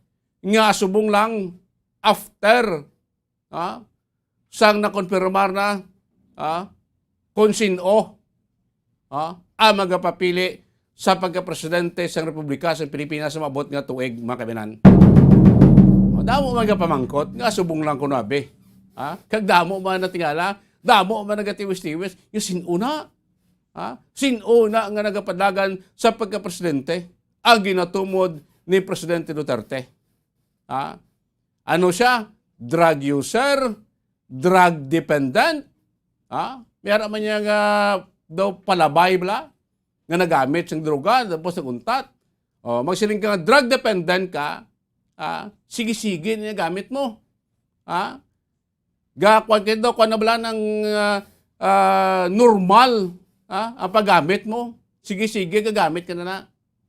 Kung magsiling ka addict ka na gidya, ilala na gidya man kamanan.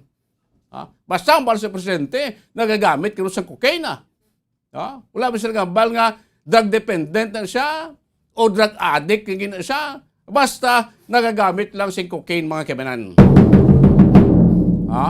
Muna na ang pamangkot karon sa kanaman. Sino ini nga presidential candidate sa mga pumuluyo, sa mga tagpalamati naton, bahala na kamo kung sino ang inyo sini posible ginapatihan nga mo ni ginatumod ni Presidente Duterte presidential nga nagagamit sa cocaine mga kabinan. Di may idea na mo, di pamangkot na, do ano ni katuod. Do ano ini ka tuod ining pagbulgar ni Presidente Duterte. Tiguro kung sinenta sa mga ebidensya kung mga ito, dito man siguro mag-question. Kahit sa lingko may intelligence network man yung Presidente. Nga posible, may mga ebidensya man siya nga nag-gather. Nga mga pamatuod, nga ining individual nagagamit or nagamit, ibangkot na, kung sa ito nagagamit sa isang illegal nga droga, subong nagamit sa Japon, sige pang paggamit niya. Amo na sinita makabinan. Pero depende na sa inyo. Kahit iway mga itumod sa presidente mo, bahala na kumuna ko no. Kung ano inyo yung pagpati, kag kung sino yung ginapatihan, sa sino yung mga presidential nga nagagamit sang illegal nga droga o kung sining presidential, hindi mga sining presidential, isa lang ang ginatumod niya. Ining presidential nga nagagamit sang cocaine mga kabinan. Sining ko sa anom nga nagapapili, tibala na ka muna kung sino dira nga isa sa anom nga posible amo na ginatumod ni Presidente Rodrigo Duterte. Oras ang Bombo Radyo Bacolod Philippine Standard Time, 24 minutos na nakalikan stock na nga alas 8 saga. Pagbalik siya para tutunan, kwaonta nga ito isa ka foreign and security expert, issue sa bayan sining pinaka-latest ng insidente sa West Philippine Sea. Pag-barikada kag pag-bombardiyo sa water cannon sa Chinese Coast Guard ship, sa duwa natin ng mga supply ship, dito iya sa may Ayungin Shoal, mga kaibinan. Mahin ko po datos pagbalik naton si Professor Chester Cabalsa, mga kaibinan. Makaligad lamang pila ka importante nga mga pahanumdom. Radyo Bacolod. Number 1! Basta Radyo Bombo! Nakahibalo bala kamo nga sunod sa latest statistics ng World Health Organization o WHO nga kapinakaron sa 800,000 ka mga tawang nagakapatay kada tuig bangod sang paghikog. Kag ang suicide among isa sa mga leading causes sang kamatayon sa mga pamatanon nga nagapang-idaron sang 15 tub 19 anyos. Paano naton mabuligan ang aton mga teenagers in distress o kung mga pamatanon nga makabig suicidal? Yari ang pila ka mga tikang mangin-sensitibo sa mga tawo nga ginaduha-duhaan nga may plano nga mag-suicide. Kung may maobserbahan o kung makitaan nga mga senyales, hindi ni pagbaliwalaon nilabi na kung makitaan nga depress ang pasyente. Maghatag sang panahon nga kamustahon ini, istoryahon kag pamatian kung ano ang mga hibubunot sini kag kung ano ang mga yara sa balatyagon sini. Listen non-judgmentally. Kung masanag ang senyales nga may plano ini nga utason ng kabuhi, ikaw nga nakahibalo dapat nga hindi ini pagsekretohon. Mangayo sang bulig ilabi na gid sa mga ginikanan sini. Hindi pagbayaan ang natungdan nga nagahisahanon and seek immediate support from health services. Suicide is preventable. Magmangin sensitibo kita sa aton isig kapareho kag handa nga maghatag sang panahon kag bulig kun ginaginahanglan. Mga kabombo, yari si Monsignor Felix Pasquin sang Our Lady of Candles Parish Capitol Heights sa iya imbitasyon sa pag-upod sa Santos nga Misa live sa Bombo Radio. Sa aton mga kabombo, tungod sa pandemic COVID-19, ang aton nga mga tumuluo, labi na gid ang mga senior citizens kag ang mga kabataan nga alangon pa. Pangabay nga hindi mag-intra sa pagtinipon-tipon. Kag isa na dira amo ang pagkadto naton sa simbahan sa pagsimba. Apang kamo makasimba gihapon, makapasalamat ka makadayaw sa Dios, makapangamuyo pinaagi sa aton Santos nga Misa online sa Bombo Radio Bacolod nga aton ginahiwat kada alas 6:30 sang aga. Ini sa liwat ang inyo alagad Monsignor Felix P. Pasquin nga padayon nga nagaagda sa inyo sa pag-upod sa aton Santos nga Misa sa online sa Bombo Radio kada Domingo alas 6:30 sing aga. Madamo gid nga salamat.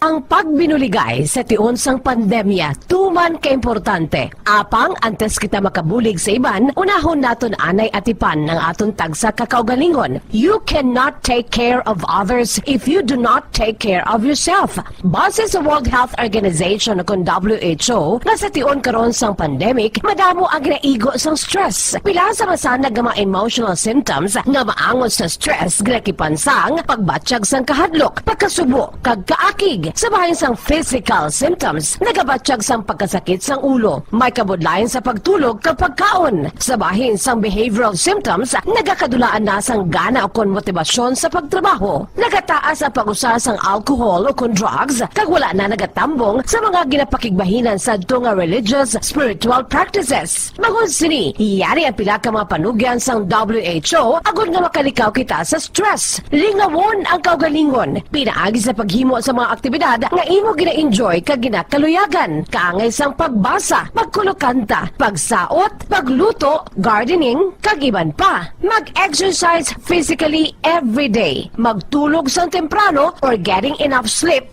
eat well, kag ang pinakaimportante sa tanan, magpangamuyo.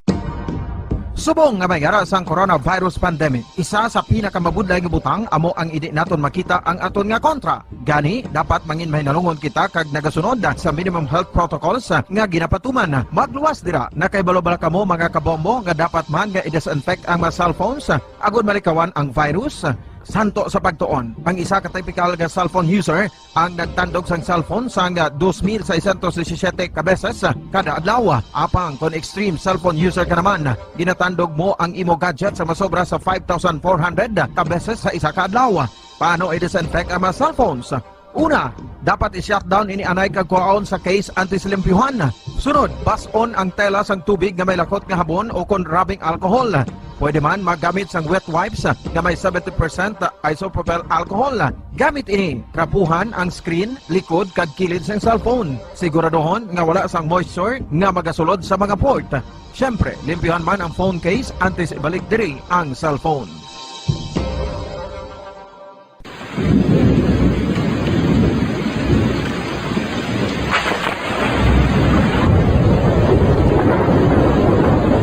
Tiempo tigululan na naman mga kabombo. Ang ikayong lawas ng tanan aton gid halungan. Gani likawan nga mabasa sa ulan agud makalikaw man sa balatian. Yari ang mga bombo tips sa tion sang tig-ulunan.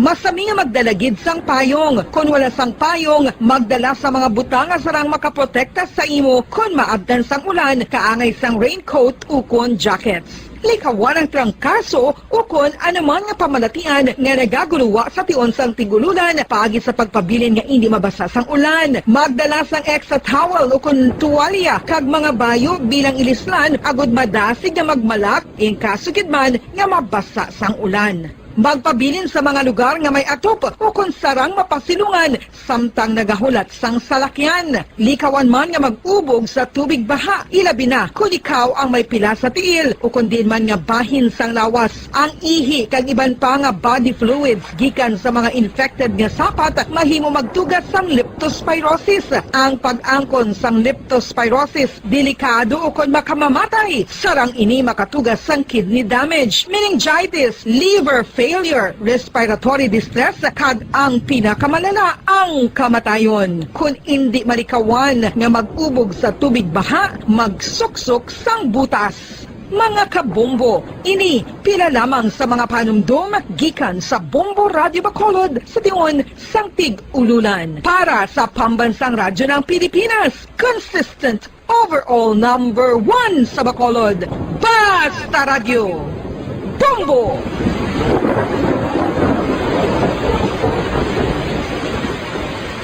Ano ang RA 9003? Yari ang mga butang nga dapat mo mahibaluan angon sa Ecological Solid Waste Management Act of 2000. Ang Section 10 nagamando sa decentralization sang waste management o kung paghaboy sang basura. Sa iya implementing rules, ginamanduan ang mga barangay nga magtukod sang Barangay Solid Waste Management Committee. Ano ang mga katungdanan sang Barangay Solid Waste Management Committee? Pagbahin-bahin kag koleksyon sang madunoton, makompost kag ma-recycle nga basura, pagtukod sang materials recovery facility, pagsumiter sang bulanan nga report sa munisipyo, pag-organisar sang multi-purpose environment cooperative ukon asosasyon. Pagbalay sang solid waste management program sang barangay, pagpain kag pagpangita sang pondo, pagpahamtang sang core coordinators. Ang Section 21 nagamando sang pagbahin-bahin sang basura sa ginhalinan sini kag sa pagpatuman sang no segregation, no collection policy. Ang Section 32 nagamando sa pagtukod sang materials recovery facility sa kada barangay ukon cluster sa mga barangay. Sandig naman sa citizens suit provision sa Section 52, may gahom ang sinuman nga magpasaka sang kaso sibil, kriminal o kon administratibo batok sa kay sinuman nga nagalapas sa mga provisyon sang layi, napaslawan sa pagtuman sa ginamando sang layi kon sinuman nga naghatag sang mando nga nagasupag sa mga provisyon sang Republic Act 9003. Ginadumilian man sang layi ang tanan nga sahi sang pagsunog sang basura, mangin ang pagsunog sang basura sa ugsaran. Ginadumilian man sang Clean Air Act ang pagpadukot sini. Yari ang mga ginadumilian nga hilimoon sa idalom sang Republic Act 9003 o kon Ecological Solid Waste Management Act of 2000 ag ang mga silot sini. Ginadumilian ang paglapta, paghaboy kag pagtambak sang basura sa pampubliko nga lugar, kaangay sang karsada, sidewalk, kanal, estero o kon parke o kon ang pagpahanugot sa sini nga mga hilimoon. Multa nga 300 pesos tubtob 1,000 ka pesos o kon community service nga isa tubtob 15 kadlaw sa lokal nga gobyerno kung sa diin ginhimo ang paglapas ukon pareho nga silot. Ginadumilian ang pagpatigayon o kon pagpadalagan, pagkolekta o kon pagbiyahe sa mga gagamitan na may paglapas sa operasyon nga pangpanilo o kon permit sandig sa RA 9003. Ginadumilian man ang pagsunog sang basura. Silot, multa nga 300 pesos tubtob 1,000 ka pesos ukon community service nga isa tubtob 15 kadlaw sa lokal nga gobyerno kung sa diin ginhimo ang paglapas ukon pareho nga silot. Ginadumilian man ang pagpakolekta o kon pagpahanugot sa pagkolekta sang wala mabahin-bahin nga basura, illegal nga pagpatukod sang balay sa open dump kag landfill. Silot, multa nga 1,000 ka pesos tubtob 3,000 pesos ukon pagkapreso sang isa tubtob 15 kadlaw sa lokal nga gobyerno kung sa diin ginhimo ang paglapas ukon pareho nga silot. Pagsimpon sa mga nabahin-bahin nga recyclable sa iban pa nga basura sa salakyan ukon bulutangan nga ginagamit sa pagpangolekta sang basura. Silot sa una nga paglapas, multa nga 5,000 pesos kag duga nga 5 tubtob 10% sang iya kabilugan nga kita sang nakaligad nga tuig. Magsunod sa layi, ipigan ang palibot bilang responsable nga katapo sang komunidad. Basta Radio, Bombo!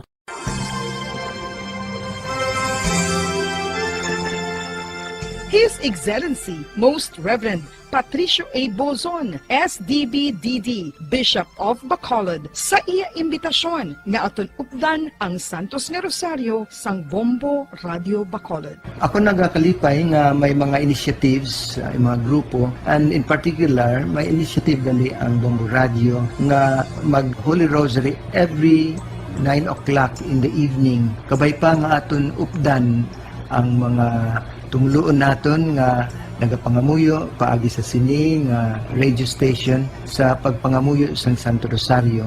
Kabalo kita nga all through the history of the church, particularly in very difficult times, in times of the plagues and calamities, a Blessed Mother was always the first protectress of her children.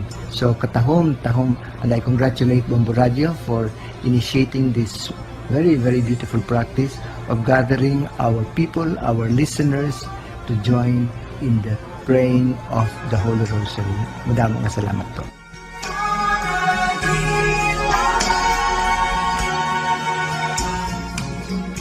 Ano ang maayo nga pamatasan? Ang mga tawo nga may maayo nga pamatasan na kay balo kon ano ang husto kag sala. Ang ila pamatasan wala nila ginabase sa ila ginabatyag, kundi ginabase nila ini sa mga husto nga prinsipyo. Bisan wala pa sa makakita sa ila, itudlo sing maayo kun ano ang husto kag sala sa mga kabataan. Maggamit sing mga tinaga nga nagapakita kun ano ang husto kag sala sa adlaw-adlaw nga mga sitwasyon. Itudlo sa ila ang kinalain sang tampad sa indi tampad, sang matutom sa hindi matutom, sang kaayo sa kapintas. Sa ulihi, matun-an sang imo bata ang mga butang nga maayo himuon, kag ang mga butang nga malain nga hindi niya dapat paghimuon. Ipaathag kun nga ang maayo o kun malain ang isa ka butang. Halimbawa, pamangkota siya nga ang maayo gid kun tampad kita, nga ang maguba ang pag-abinay kun magbutig ka, nga asala ang pagpangawat. Gamita ang maayo nga pangatarungan para amat-amat mo nga matudlo sa imo bata ang husto kag sala samtang nagadako siya. Ipadako ang mga benepisyo sang maayo nga pamatasan. Mahimo ka magsiling kun tampad ka, saligan ka sang mga tawo. O kun ipakita mo ang kaayo, manamian sa imo ang mga tawo. Kadlunga ang hindi maayo nga pamatasan. Buligi ang imo bata nga responsable sa ila ginahimo. Dapat mabala nila kung ano ang ila sala, kag kun nga hindi ini maayo nga pamatasan. Hindi gusto sang iban nga ginikanan nga sawayon ang ila bata kung makasala ini, kay basi manuyahan ini. Pero ang pagtadlong sa malain nga batasan, makabulig sa imo bata nga makahana sa iya konsyensya, kag makalikaw sa paghimo sang sala sa ulihi. Pabakura ang handom sa imo bata nga himuon ng husto. Dayawa ang maayo nga pamatasan. Kung maayo nga pamatasan ang ginpakita sa imo bata, dayawa siya kag ipaathag kun nga ang maayo ang iya ginhimo. Halimbawa, makasiling ka, maayo kay tampad ka. Proud gid ako sa imo. Kung nagsugid ang imo bata nga may ginhimo siya nga malain, pasalamati siya sa pagsugid antes mo siya tadlungon.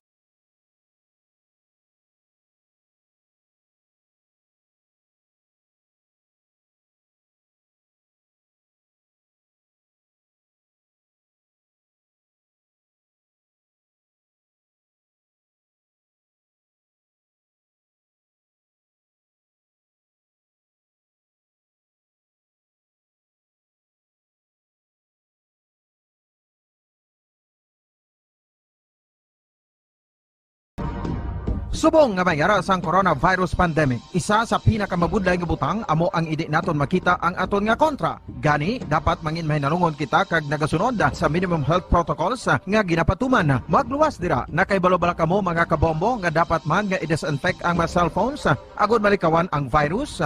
Santo sa pagtuon, ang isa ka typical nga cellphone user ang nagtandog sang cellphone sang 2,617 ka beses.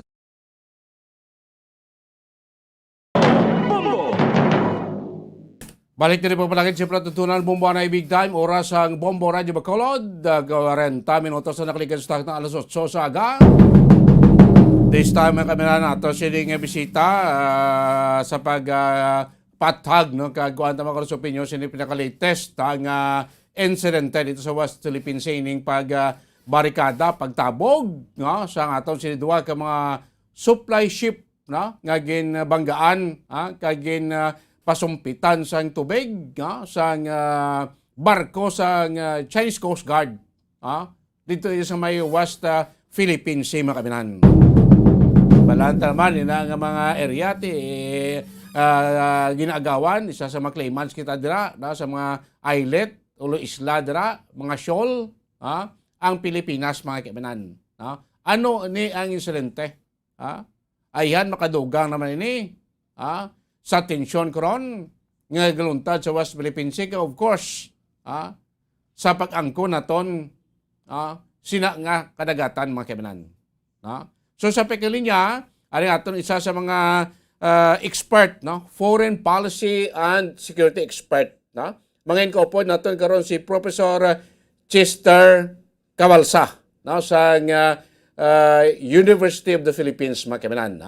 Sa pekalinya, Sir Chester Cabalsa, magandang umaga sir. Welcome dito sa Bombo Hanay Big Time, Bombo Radyo Bacolod, Bombo Dennis on the line. Sir Chester. Magandang umaga, Bombo Dennis, at sa lahat ng tagapakinig ng Bombo Radyo dyan sa Bacolod. Maraming salamat sa pag-imbita ninyo. Yes sir, salamat sa panahon, salamat sa pagkakataon ngayong araw. Sir Chester, itong pinaka-latest na problema, pinaka-latest na incident sa West Philippine Sea, itong pagbarikada, pagtaboy, pag-fire ng water cannon ng Chinese Coast Guard ship, laban against sa dalawa nating supply ship doon sa may West Philippine Sea. So itong pinaka-latest na incident, Sir Cabalsa, ito is a sort of, may turing natin, is a sort of provocation na sinagawa naman ngayon ng China, Sir Chester? Hindi naman ito bago, no? Dati nang ginagawa ng China ito sa atin nung nakaraan sa Coast Guard nila ginawa ito. At kumbaga, it's a provocation, no? And part of intimidation dahil kapag kung halimbawa, kaya ginawa nila, una-una water cannon ang ginamit nila, hindi bala, no? Dahil pinoprovoke nila tayo kung gaganti tayo. At magagaling ang ating mga military at Coast Guard, definitely hindi sila gumaganti. Because once you retaliate, ibig sabihin, gagamitin na ng China yung self-defense nila. Ibig sabihin, may shooting war na pwedeng mangyari dyan. Ang biro nga noon, kapag winater cannon tayo ng China, maghanda na yung Coast Guard natin at military na magdala na rin ng shampoo. Kasi kapag binasa sila, maligo na sila. Shampoo na lang. So I think it's trying to be serious about, no, it's a form of intimidation definitely, and to provoke us, no, but and to stop us kasi nagdala ng pagkain yung ating mga yung ating mga military doon sa Second Thomas Hall, no, para definitely foods para sa supply nila, no, but nonetheless, no, this is a provocation coming from China that we have to file for a diplomatic protest. Kasi unang-una, nasa EEZ natin ito sa exclusive economic zone natin. At pangalawa, sila yung nag-trespass sa ating teritoryo. At sila yung yung gumagawa ng kaguluhan. So I think we cannot just accept as it is, but we have to protest it because lagi nilang ginagawa ito sa atin, no. Hindi pwede na ganun na lang lagi, no. And definitely it's inhumane because ang dala ng mga ng ships natin are supplies, no, and definitely pagkain, no. Bakit nila ginawa yun? Bakit pinapahinto nila at hindi pwedeng magdala ng pagkain sa mga tao? That is definitely inhumane and a cause for trouble for humanitarian aid, definitely. So hindi pwedeng ganun, no. So kung titignan natin, ito na naman, nagpaparamdam na naman si China and may eleksyon o wala, dati namang ginagawa nila yan. May problema sa US o wala, ginagawa pa rin nila yan. So it's a consistent part coming from China for whatever reasons they have to definitely bully us and intimidate us, no. Yun lang naman yung intention nila dyan, no. But of course, we have to commend our AFP for the bravery that they are showing, no. Hindi nila pinapatulan si China, tama yung ginagawa nila, yung self-restraint. But definitely hindi tayo uurong sa legal battle, no, because ultimately it's all about the diplomatic protest that matters, no. Kung sakaling hindi matinag ang China, maraming paraan para mapatigil sila sa mga ginagawa nilang hindi kanais-nais, no? Unang-una, lagi nating isa puso at isa isip na nanalo tayo sa kaso natin at ang pinaglalaban natin yung teritoryo natin, sovereignty natin, no? So hindi dapat mawala sa ating naratibo yun. At pangalawa, karapatan natin na magdala ng pagkain sa mga sundalo natin at lalong-lalo na kung ito ay nasa loob ng teritoryo natin, no? Walang pwedeng makialam, walang pwedeng magpahinto sa atin kahit man gamitan tayo ng water cannon, no? Pangatlo, yung self-restraint. Tama yung ginagawa nila, huwag patulan at ipakita natin na mas civilized tayo sa kanila at mas marunong tayo sa international laws and rules-based norms, no? Sila yung hindi sumusunod sa batas ng international law at pang-apat, dapat manaig pa rin yung diplomasya, no? Hindi natin tinotolerate yung ganung mga acts, no? These are abnormal acts coming from China, knowing that of course, no, there are rules of engagements in the Blue Seas, no? Meron tayong UNCLOS at meron din tayong mga iba pa SOLAS na dapat na sinusunod, definitely. At ang panglima, of course, yung relasyon ng China at ng Pilipinas, no, kailangan pa rin mag-usap yung dalawa. Hindi pa pwedeng ganito na lang lagi ang gagawin ng China sa atin, yung laging mag-intimidate, gagamitin nila yung kanilang Coast Guard or yung kanilang maritime militia para guluhin tayo. Hindi pa pwedeng ganun. Kailangan may rules at kailangan managot sila sa kanilang mga hindi kanais-nais na ginagawa sa atin, no? Okay. So, yun yung mga limang at of course yung respeto sa isa't isa, yun yung limang bagay na dapat matutunan natin dito sa pinakabagong enkwentro natin sa China. Sir Chester, may katanungan dito, no? So itong latest na incident, latest na pangyari, pwede ba natin ito mahingian ng tulong sa ating mga armed allied countries na kung pwede, baka makapagsagawa sila ng convoy sa ating mga barko dyan? Anong pwede natin magawa, sir? Pwede ba natin ito mailapit sa ating mga allied countries? Yes. Magandang katanungan yan, no? Dahil unang-una. Pero kung ang intention lang naman magdadala ng pagkain, hindi naman kailangan natin ng tulong ng ibang bansa o kapangyarihan, no? Yung malalakas ang militar. Kasi unang-una, nasa teritoryo natin at ang intention lang magdala ng pagkain, no? So, hindi kinakailangan. Pero ang kagandahan dun sa katanungan po ninyo, yung kapag may coercion, no, lalong-lalo na itong patuloy na pagbo-water cannon sa ating mga sundalo at law enforcement, maritime law enforcement, no, definitely, no, kung paulit-ulit na ganun, kailangan din natin ng tulong ng mga malalakas na bansa, hindi para yung itulungan tayo sa pagpapadala ng pagkain, kundi we pressure, no, the China because these are we should follow rules-based norms, no. Ang magiging role nila dito is of course, no, yung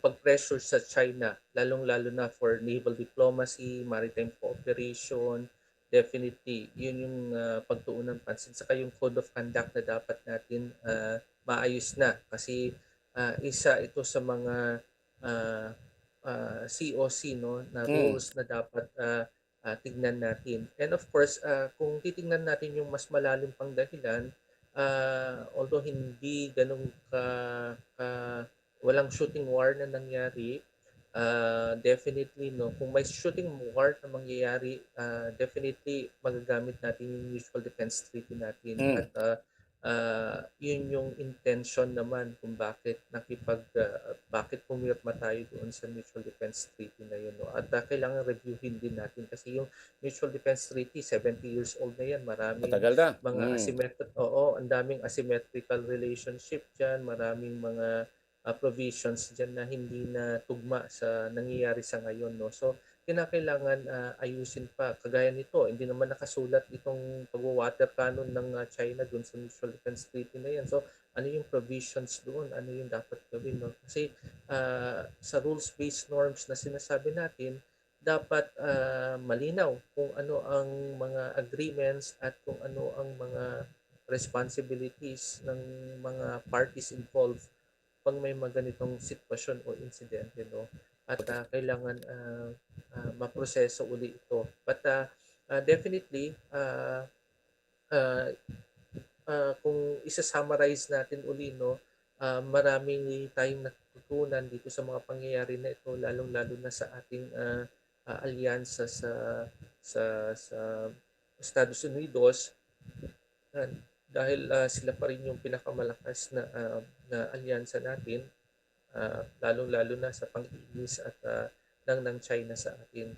Maliban pa doon, kailangan din matuto ang China na sumunod sa batas, no? Hindi yung laging nag-i-intimidate sila o lagi na lang silang nagwa-water cannon sa tuwing naiinis sila sa atin, no? I think that is not the point that we are sending. The message that we are sending to them is to obey the international law and definitely respect the sovereignty of other nations, particularly the sovereignty of the Philippines. Okay, so yung ating pinag-aralan. yung pinagkamari na natin gawin, magpadala tayo ulit ng diplomatic protest. Definitely po, no, huwag tayong magsawa dyan kasi we have to make noises, no. Ang diplomatic protest nito, dinodocument nito yung mga reklamo natin sa China, no. Hindi magtatagal kung lagi hindi alam natin na ito ay isang epektibong pamamaraan, lalong-lalo na kung hindi pa natin kayang makipaggiyera sa China, no. Pero ayaw naman natin ng giyera at ayaw rin ng China na mangyari yan. Kaya ang ginagamit nila yung water cannon, no. Pinoprovoke talaga nila tayo. Mabuti na lang matatalino at magagaling ang ating mga sundalo at hindi nila pinapatulan ang China. Kasi once na pinatulan nila si China, gagamitin ng China at iisipin nila self-defense na ito, no. At definitely magkakaroon ng conflict o yung shooting war na ayaw natin mangyari.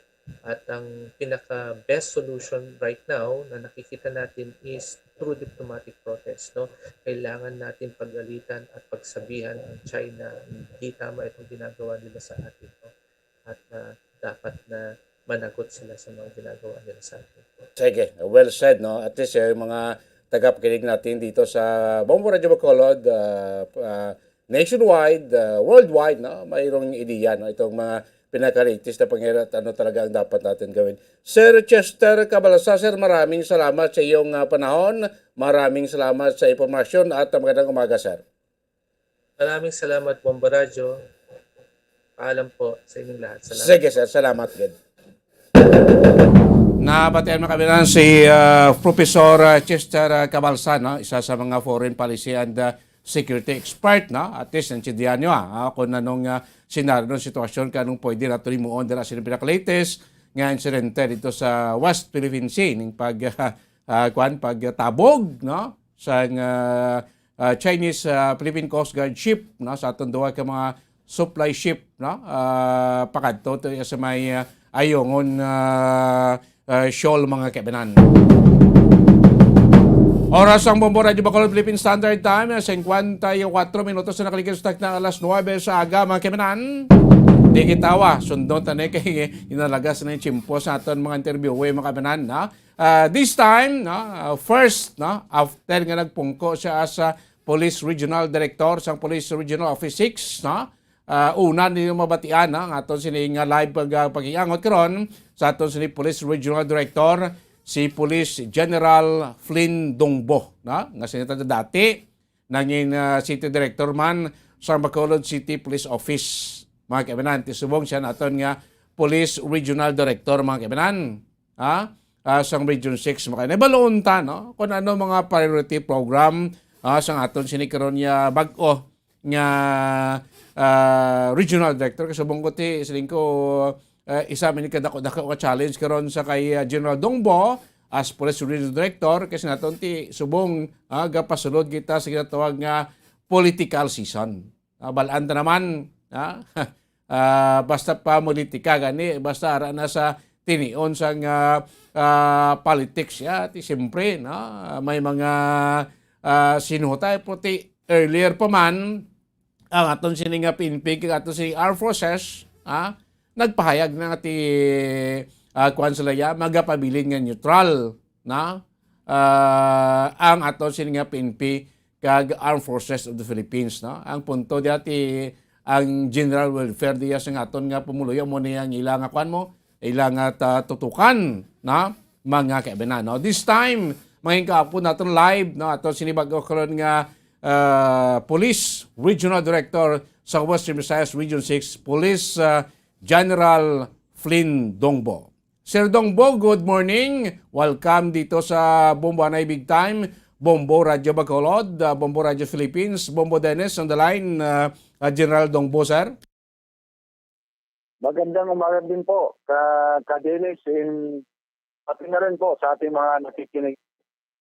Yes sir, salamat sa pagkataon sa tiyempo na binigay mo dito sa Bombo Radio Bacolod. Sir Dongbo, so far as bagong upo na Regional Director ng Police Regional Office 6, ano yung mga priority program ng command mo ngayon, General Dongbo, sir? Opo, ang ating mga priority programs po ay yung ating mga directive ng ating bagong Chief PNP. At saka yun din po yung programa natin, yung honest and peaceful election for this 2022. At saka po, ipagpapatuloy po natin yung internal cleansing program ng ating former Chief PNP at saka yung mga enhanced managing police para doon po sa anti-criminality and other illegal activities. Yes sir, yung laban natin against illegal drugs, General Dongbo, sir? Opo, kasama din po yan. Pagtingin po natin yung ating campaign against illegal drugs.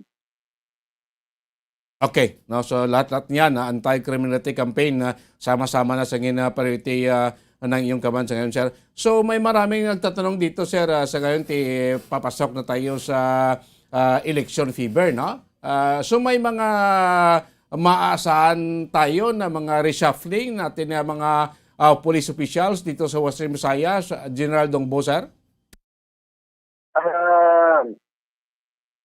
Meron po mga guidelines kung sakaling magkaroon tayo ng mga reshuffle na i-issue ng higher headquarters. Pero sa ngayon... doon po tayo. Pero sa ngayon, sir, wala pa. Wala pa tayong posibleng mga gagawing reshuffling sa ngayon, sir? Sa ngayon po, wala pa naman po. Except yung mga kinakailangan. Kung maganin pa, naka 2 years na siya. Okay. Okay, so maliban dito sa mga overstaying na mga chief of police natin, ito regular naman itong ginawa ng PNP natin, pag overstaying ka sa command, nirelieve ka na pinapalitan na bagong officer. Tama po yun. At saka yung mga magre-retire. Okay. So sa ngayon, sir, siguro alam ka natin medyo kung kailangan mo ng panahon, may mga schedule ka pa rin. So bigyan na kita, guro, sir, ng pagkataon na mensahe mo sa ating mga men and women ng PNP dito sa Western Visayas at saka mensahe mo sa mga taga-Western Visayas at as bagong Police Regional Director. Sir Dongbo, yung message mo, go ahead, sir. Opo, magandang umaga sa ating lahat at ako po'y nanlawagan sa ating mga taga-pakinig. Kung sakali man pong may mga concern kayo sa kapulisan, ay pwede po niyong ipagbigay alam sa atin para ma-actionan po natin. At may kaya ang laban na ito kung walang tulong kung hindi tayo magsama-sama para labanan itong mga illegal activities na ito. Okay, yun ang message mo, sir. Opo. Sige. Police General Flindon Boser, maraming salamat sa pagkakataon. Siguro sa mga susunod na baka kuha din kami ng interview sa iyo. Salamat, sir, at magandang umaga. Maraming salamat din po at magandang umaga. Namatayan ba kami na ng bago natin karon nga Police Director, Regional Director, no? Sa Western Visayas, si Police General Flindon Bono, hingaga talang itong tiyempo niya kay may mga official pa sa mga kaduan, no? This time, no? Alas 9, mo itong medyo kuha na nga. No? Sometimes, no? Mas masunod na makakuha kita sa malawig nga tiyempo, no? Kasi the first time ini, ang nakakuha tayo sa exclusive, no? Nga interview sa ato si Bago Pungko, karon nga Regional Director, no? Sa Western Visayas, no? Region 6, mga kaibanan po. Masin na ito na, di priority sa iya sinikoman karon mga kaibanan, no? Ang mga still, no? Nakiliraman ng mga priority programs sa aton sinis Philippine National Police. Of course, dira ang anti-criminality campaign. Sulod na dira ang so far, ti uwi pa man siya, no? May mga way pa siya sing so far, way siyang reshuffling sa aton nga mga PNP officers, no? Sa Bilog Western Visayas. Kasi ko medyo ka pasulod din ka sa subong selection fever mo. No? So far, way pa, depende kung may mga changes of command nga magagwa, no? Order from the national office, mga kaibanan. Kay simple misahe sa pumuloyo, kag policeman, nga ti kooperasyon, sa in-between sa aton sining pumuloyo kag sa kapulisan. Kasi ti siya nano pa na kabaka-baka, nano pa na kaputoy-putoy sa aton kapulisan, kung wala kooperasyon ng pumuloyo, manginada ang ano man nila yang kampanya. Especially anti-criminality campaign, anti-illegal activity campaign, lakip na diri ang anti-drugs campaign nila. Wala niya padulungan kung wala siyang ginatawag nga suporta gikan niya sa aton sini nga mga pumuloyo, mga kaibanan. Oras ang Bombo Radio Bacolod Philippine Standard Time, 4 minutos na nakalikas na alas 9 sa agad. Kita nayo sa maayo nga balita. Bawari naman, isa naton ka winner sa aton sini nga padayon nga pagpamasko din sa 1 to Panalo Part 20 promo.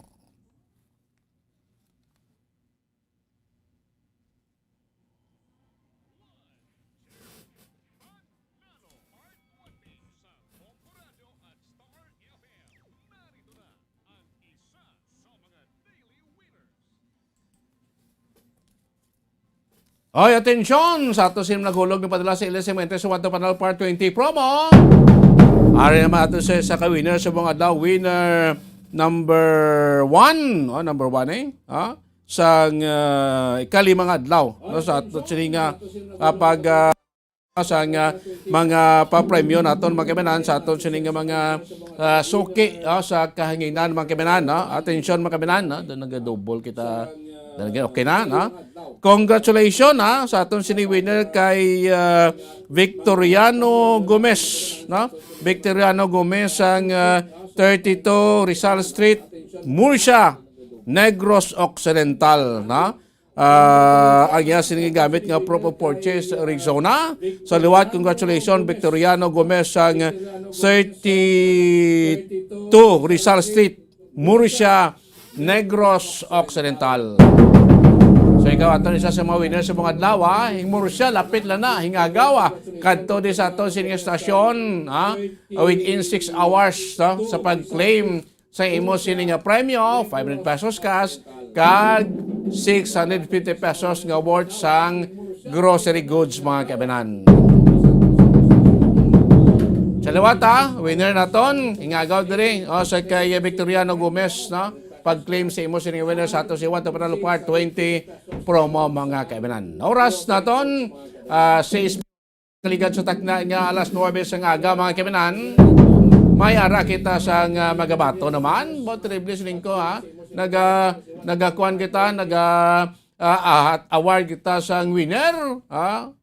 nagalawag kita sa winner, naga-award kita sa winner. Na? May naman kita ang aton sining pag-claim naman sa isa naton na sa mga winner. 5 ito mo rin adlaw-adlaw. No? Naga-award kita sa winner, nagalawag kita sa winner. Adlaw-adlaw Pasko, adlaw-adlaw nagabaha ang regalo sa Wanto Panalo Part 20 promo. Kami nakitag second law, may 3 kita ka mga winner nga ginalawag. Titadsa naton ka winner, masurte gini. May cash na sila nga 500 pesos.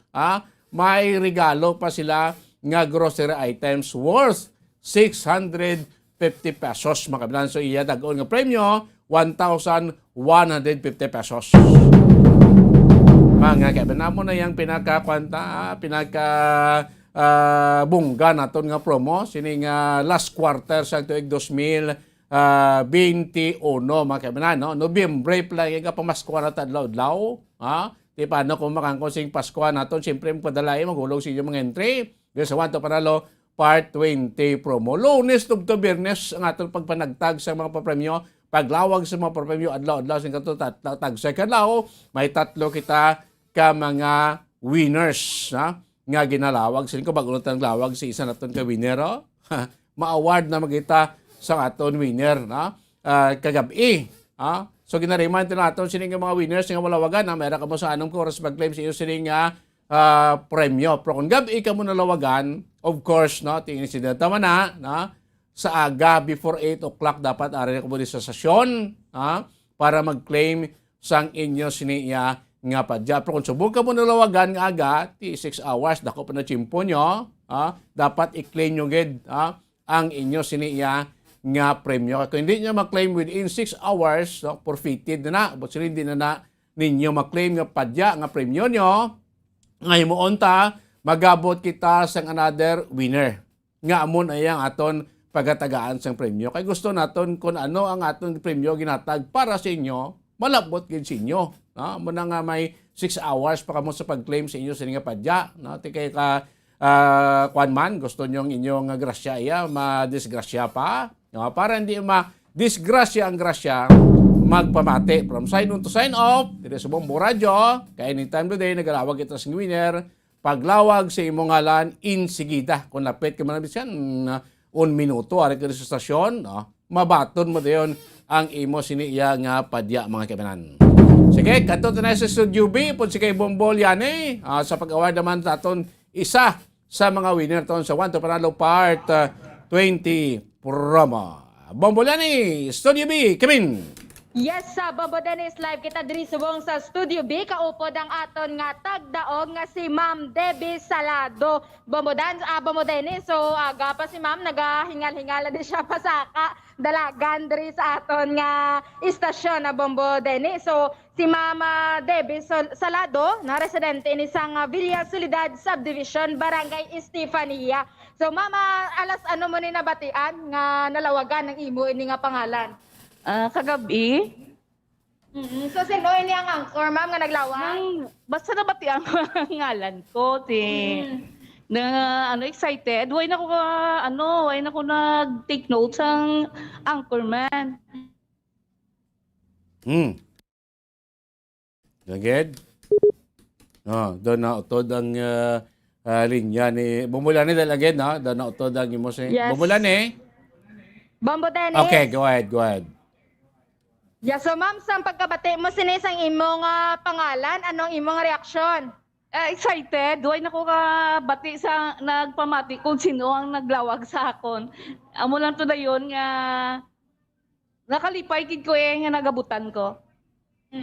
So, kabalo ka ma'am kung ano ang imong pagadagwan sa subong adlaw sa aton nga Wanto Panalo Part 20 promo. Nabatian ko nga may 500 nga cash kag 650 worth of groceries. Yes, so insakto gid ma'am, no? May ara ka pagabatunon nga 500 pesos nga cash kag 650 worth of a gift box. So Bombo Dennis, sinita na pagapadugayon ni hatag tanan ni kay Mama Debbie ang iyang nadagan. So ma'am, unang nga hatag 100. Ikaduha nga hatag 200. Ikatatlo nga hatag 300. Ikaapat nga hatag 400. Ikalima nga hatag 500. Thank you sa Bombo Radio kag sa mga sponsor. Kagamuman subuong nagatanaw kag nagapalamati sa radyo Bombo Radyo. Kung gusto nyo man magdaog pariyo sa akon, magpasakop na kamo. Thank you. Yes, so grabe ang mensahe ni ma'am. So mama, ano mo nga paggamiton, dira no, kung din mo ni paggagamiton ang 500 pesos. May karinderya ko, dugang ko sa akon nga kapital. Kag ang bihon lutoon. Wow. Grabe na ni Bombodenes, so pamahaw, panyaga, panyapo, bihon. So may tinapa pa Bombodenes, so pwede get tinapa nga may bihon, bihon nga may tuna. So kadamo sinesang nakwa ni ma'am. So ma'am, ano ang obra sa imo nga bana, ma'am? Ano ng may jeep operator. So may kabataan pa ka mo, ma'am? At stable na tanan. Okay, so maayo gali Bombodenes no kay mga stable na ya ini sila ni ma'am. So ila na lang gini nga mga o kon sila na lang gid nga mag-asawa sini Bombodenes ang nagapangabuhi sa ila man nga panimalay Bombodenes. So mama, basta radyo Bombo. number 1. Number 1. Number 1. Hindi wala question mark.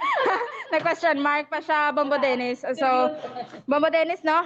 Dako gid ini ang kalipay sa aton nga tagdaog subong nga aga gani Bombodenes para sa aton ang mga taga-palamati, no? Magpasakop na sila sa mga ginalawag dira nga mga proof of purchase nga pwede nila nga mabakal sini Bombodenes isulod sa puti nga sobre, no? Kaga ila lang sundon da Bombodenes ang mechanic sini para idagdag ini dayon sa drop box nga ara sa ilang mga lugar. So Bombodenes, live kita diri sa Studio B, kaupod si Mama Debe Salado, ini si Bombo yan ni Zil Minardo para sa pambansang radyo ng Pilipinas, consistent overall number 1 sa Bacolod, basta radyo, Bombo! Salamat Bombo, yan Minardo sa Studio B sa to na isa sa mga winner naton, last winner naton kapon, ha? Ginawag gagabi. Ate mo na sa bunga aga pa nag-claim na siya sining premium sa kamodera para makangkon man sinaton sing grasya regalo daw. Of course, magpadala magulo sa inyong mga entry sa Wanto Panalo Part 20 promo sang Bombo Radio kag Star FM. Dalag ko nga mga papremyo, ha. Regalo adlaw-adlaw, para sa inyo kung kumapisan maghimo magulog padala sang inyo siniya nga mga entries, mga kabinan. Oras na ton, 13 minutos na nakalikan stock na nga alas 9 sa aga. Inyo pala tutunan po ba na big time, ha? Pagbalik naton mga balita, para tikamente ining statement karon sa aton sini spokesperson sa Police Regional Office 6, no? Niblang pag-recall, no, sa mga unauthorized police escort sang mga politiko, mga kaibigan. Kung pilapagin ka mga balita, inatara naton panabalikan, ha? Makaligad lamang pala ka-importante nga mga pahanumdom.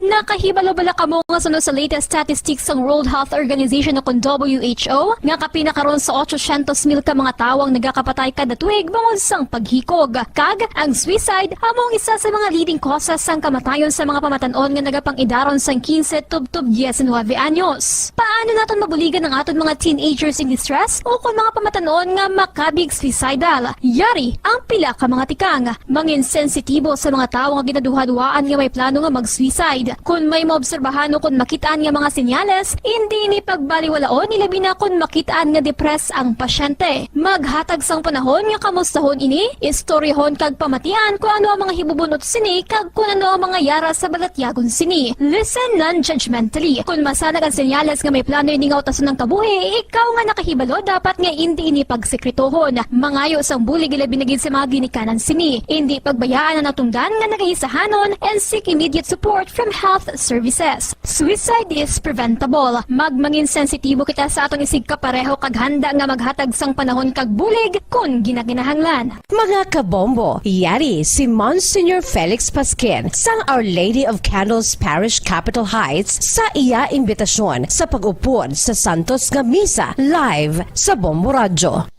Sa aton mga kabombo, tungod sang pandemic COVID-19, ang aton nga mga tumuluo, labi na gid ang mga senior citizens kag ang mga kabataan nga alangon pa. Pangabay nga hindi mag-intra sa pagtinipon-tipon. Kag isa na dira amo ang pagkadto naton sa simbahan sa pagsimba.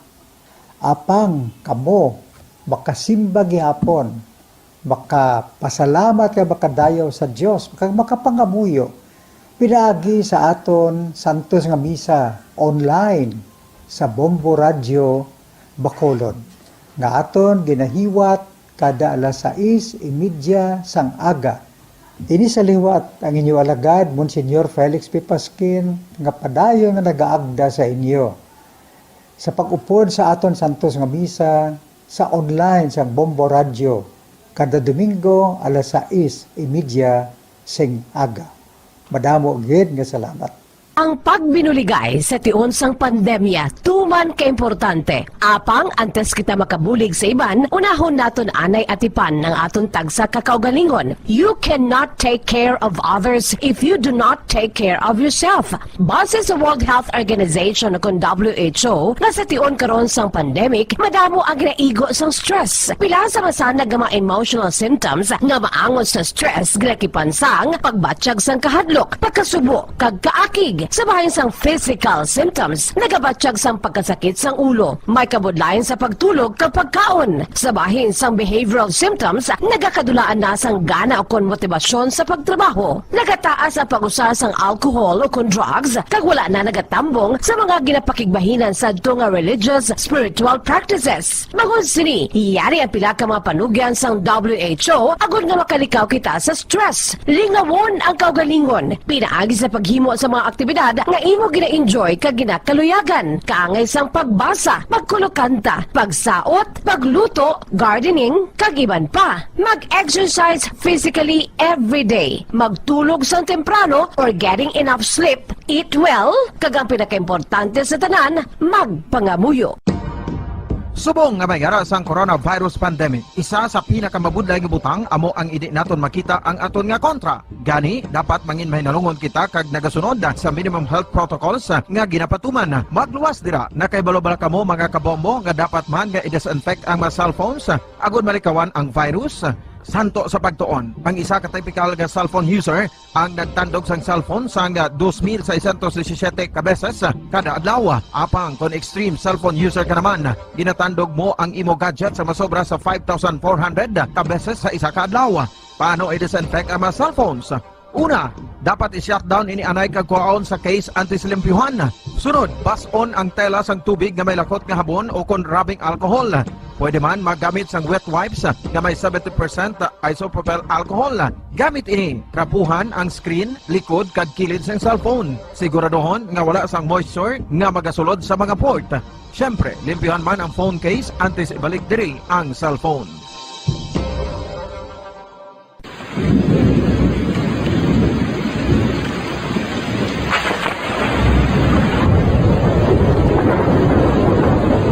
Tiempo tigululan na naman mga kabombo. Ang ikayong lawas ng tanan aton gid halungan. Gani likawan nga mabasa sa ulan agud makalikaw man sa balatian. Yari ang mga bombo tips sa tingon sang tig-ulunan.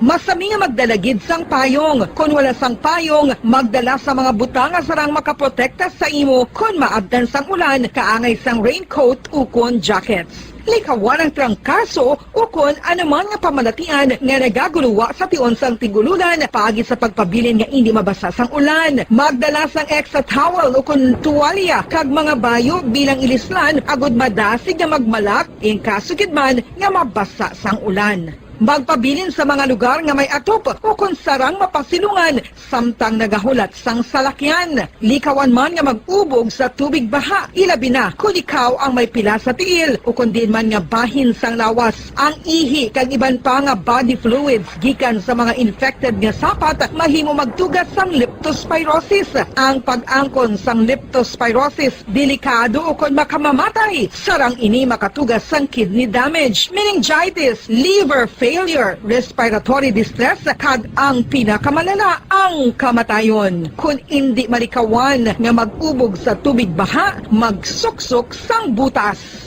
Mga kabombo, ini pila lamang sa mga panumdum gikan sa Bombo Radio Bacolod sa tiyon sang Tig-Ululan. Para sa pambansang radyo ng Pilipinas, consistent overall number 1 sa Bacolod, Basta Radio, Bombo!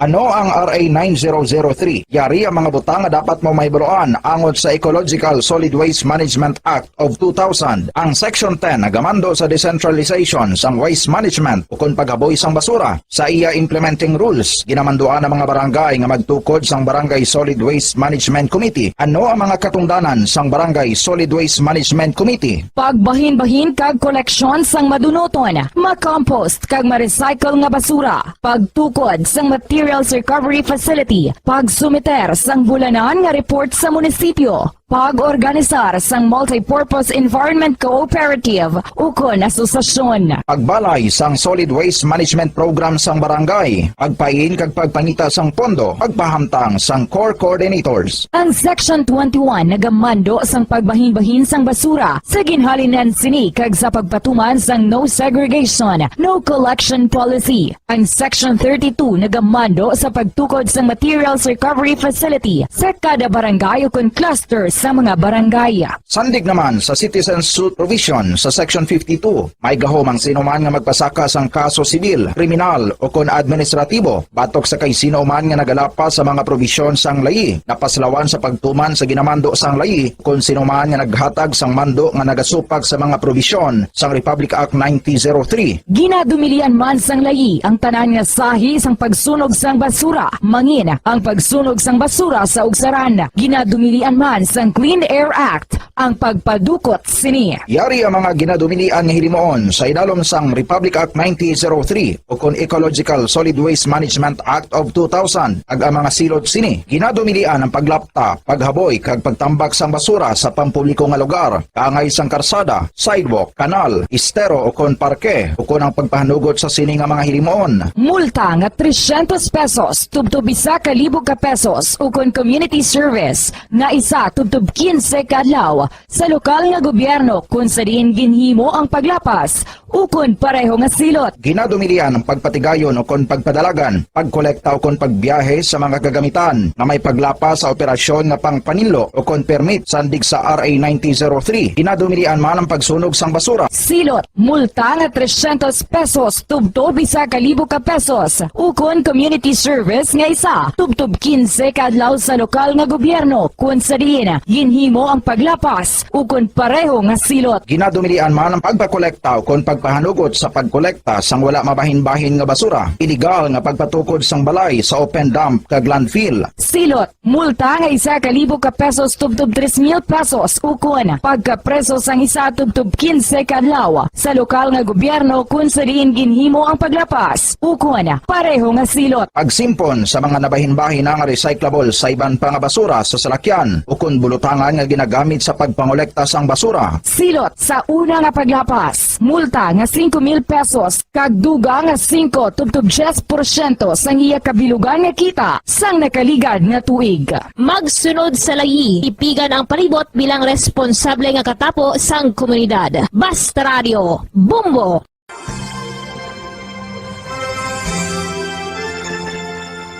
His Excellency, Most Reverend Patricio A. Bozon, SDB-DD, Bishop of Bacolod, sa iya imbitasyon nga aton updan ang Santos nga Rosario sang Bombo Radio Bacolod. Ako nagakalipay nga may mga initiatives, mga grupo, and in particular, may initiative gali ang Bombo Radio nga mag Holy Rosary every 9 o'clock in the evening. Kabay pa nga aton updan ang mga tungluon naton nga nagapangamuyo paagi sa sini nga radio station sa pagpangamuyo sang Santo Rosario.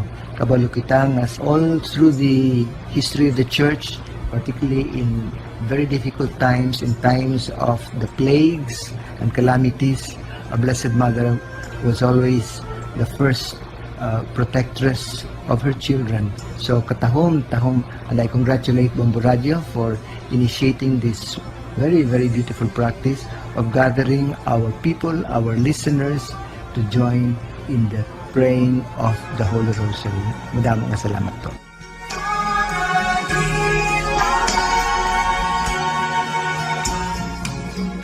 Ano ang maayo nga pamatasan? Ang mga tawo nga may maayo nga pamatasan na kay balo kung ano ang husto kag sala. Ang ila pamatasan wala nila ginabase sa ila ginabatyag, kundi ginabase nila ini sa mga husto nga prinsipyo. Bisan wala pa sa makakita sa ila. Itudlo sing maayo kung ano ang husto kag sala sa mga kabataan. Maggamit sing mga tinaga nga nagapakita kung ano ang husto kag sala sa adlaw-adlaw nga mga sitwasyon. Itudlo sa ila ang kinalain sang tampad sa indi tampad, sang matutom sa hindi matutom, sang kaayo sa kapintas. Sa ulihi, matun-an sang imo bata ang mga butang nga maayo himuon, kag ang mga butang nga malain nga hindi niya dapat paghimuon. Ipaathag kun nga ang maayo o kun malain ang isa ka butang.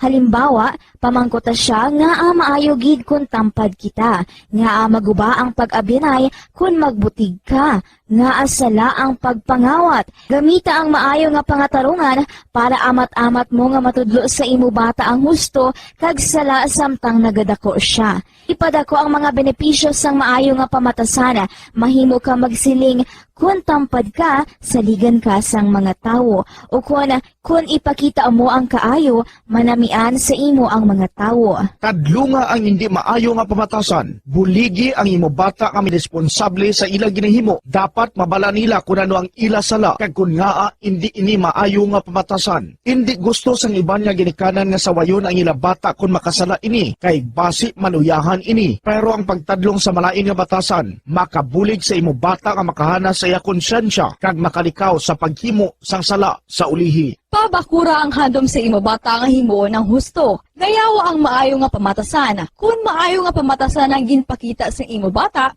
dayawa siya kag ipaathag kun nga ang maayo ang iya ginhimo. Halimbawa, makasiling ka, maayo kay tampad ka. Proud gid ako sa imo. Kung nagsugid ang imo bata nga may ginhimo siya nga malain, pasalamati siya sa pagsugid antes mo siya tadlungon.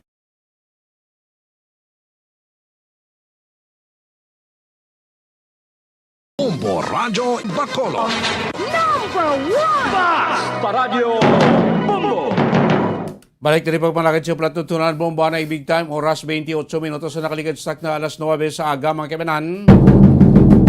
This time ko rin no? Ang aton nga report ni Bombo Andrew Burgos. No? Yes, ni pagpagiangot sa aton sini spokesperson sa Police Regional Office 6 no? Kay Police Lieutenant Colonel Soles. No? So siningamando sa hierarchy no? Sa Philippine National Police nga ini mga unauthorized PNP escort sa mga politiko igarikol. No? Kaya kisa dito malikawan, may mga naga-moonlighting, may mga naga-ibid-ibid, may mga naga-sunod-sunod nga mga police, membro sang PNP sa mga politiko naton. Hindi man sila officially detailed. Masaya tabla, unauthorized, hindi ikaw official, why ka official detailed. Why ka detailed order nga dra ka maupod siya as security escort sang sina individual kaya ang aton nga mga public officials presente mga mayor may mga aregid man niya nga mga armed escort abis presente members sang PNP or members sang armed forces nga sinitaya may detailed order may officially dra sila gin-assign. No? Ini mga unauthorized PNP members, kasi ka mo nag-ibid-ibid, ti pangkakaso na sila da. Pangkwao na sila da. Kaya hindi mo sila official na detailed. May araki mo nga tasking. Basta dito kung assign ka sa police station niya karon niya. Sa ganda punupod si mo sa kwan. Sa ganda punupod sa politiko. Kung mo tasking ginatag si mo sa police station, basta pabayaan mo na to. Muna bla, nga ang imo function, dito kaya hindi ka niya magpunupod sa kilig sa buli sa politiko. Kaya wala ka na imo yung assign. May araayan nga mga moonlighting, may mga unauthorized PNP personnel nga nagaserbi bodyguard, nagaserbi police escort sa mga politiko natin. Si Basi Malaysian kumuda, nagainit, ilan subong nagainit ang pamulitika sa pungsod mo. Dapat ato siya PNP ato siya forces sa hindi mga sinta non-partisan. Amo ni kung nga ay ni mga unauthorized police personnel nga nagatabid, makitaan mo sa kilid, sa likod, sa mga politiko, pang pull out na da. Balik ka to sa stasyon mo, balik ka to sa tasking ginatag si mo, di ka na sagad ibinibid sa politiko. Anong imo da yung sagad na pudupod? Hindi na pwede. So, ang authorized lang, ang may official dated order lang, amula na ang pwede nga makaupod sa politiko, mga kaibinan. So, are may pakigangot si Bomboado Burgos sa spokesperson sa PNP Police Regional Office 6 regarding sa siningmando sa Philippine National Police Headquarters, mga kaibinan. Sa pekalinya, aring report po kay Bombo Andro Burgos gikan sa patrol. Bombo Andro, good morning, Kamin. Pumutelis isa ini sa mga simple lang gid man nga pahalumdom no kaga hindi kini dapat kapag patigayunon, especially sa mga katapos ng kapulisan no kay bangot Pumutelis sa sano paning ginamando mismo sang si PNP Chief General Guillermo Eleazar pa ini Pumutelis sang nangina PNP Chief Sadto. May mga reminders na ni siya daan sa talagang hinapit ang nasiling election nga dapat maging non-partisan no o kung hindi dapat mag-intra sa politika o kung maging kabahin sa mga politiko ang mga kapulisan no kung magpabutyag sang ila suporta o kung ilaning pananawan man when comes sa palabuto ning politika kung election mo rin so diri ginapakita diri no nga may mga posibilidad din nga mga kapulisan mangin kabahin ang o kung mangin isa ka personal na bodyguard o kung maupod siya sa isa ka politiko nga mangin personal trabi mo butenes nga nga guard no so muli mabutang nga hindi dapat pag-intrahan sa mga kapulisan kay pangod hindi siya dapat po butenes mangin okay bala sa isa ka-police nga mangin kabahin dra sa nasiling niling nga politiko no kay because may mga pinalidad hindi pong Pumutelis man mismo sa spokesperson sa PRO6 na may mga butang gini nga dapat nga hindi nga dapat bala pagatumanon sa isa ka-police kay tungod nga may ginmando hindi pong Pumutelis mismo sa bahin sa Commission on Election ganit nga ang ilay nga on duty during elections ng no for example kung taga-abada sa mando nga magbantay ka mo para maging ma-maintain ang peace and order. So muna ginabubutenis ang mga butang nga pag-overall sa isa ka PNP personnel sa palaabuton nga 2022 elections. But being guard o kung mga personal grabe nga mga gwardiya sa isa ka politiko is a big no ginabubutenis no hindi na siya dapat kay patuman sa isa ka police no kay tungod nga dapat hindi siya mag-involved sa mga political views o kung mangin kabahin sa partido sa nasiling nga politiko Pumutelis no so muna yes Pumutelis tinatag tala niya unless kung sinaton may authorized siya duly detailed siya or may detailed order siya nga mangin isa sa mga escort sina nga individual or sina nga politiko Bumandro. Yes, correct. No, mismo ang PRO6 mo wala clarify man nga if you are authorized no nga mangin escort sa isa ka politician okay man na no. So pero may mga proseso para Pumutelis dapat pag tumanon para mapatigayon ng ginabi nga mag-escort ka daw kung nanging bodyguard ka sa isa ka politiko nga gusto magpapili sining 2022 elections sa Pumutelis but ginapatandaan mismo sa PRO6 kay mismo sa PNP nga kung wala man lang may isang mando o kung hindi ka autorisado nga mangin escort dira ako mag-bodyguard. So Pumutelis better na lang gid nga magpaiway ka na lang gitanay no. Focus na lang gid sa imo nga duty no kung ano ang imo nga nasumpaan bilang isa ka pulis. So focus ka na lang gid dira no kag kung take on duty kaya during election time well, di duty ka lang yan sa kung ano man draan nga ginsugo sa inyo o kung ano gid ang ginmando nga inyo nga dapat magobraon during the days ang election sa May 9, 2022, Bombo Dennis. No, Bombo Dennis, may dugang lagi man nga pahayag kag informasyon ang nagpamaba sa PRO6 si Police Lieutenant Colonel Arnel Solis. So far, ongoing ang aton nga pag-conduct sa accounting kung kaya ragit man kita nga mga kapulisan diri sa Western Visayas nga nag-detail no, sa aton nga mga government officials. So sa subong, ongoing nga gina-inventory na and pagkakataon natin po na kaya ragit man nga mga kapulisan natin nga na-detail. Pag-abot sir din sa sa detail sa mga government officials naton, aside sa PRO6, yara kita Police Security Protection Unit 6, no?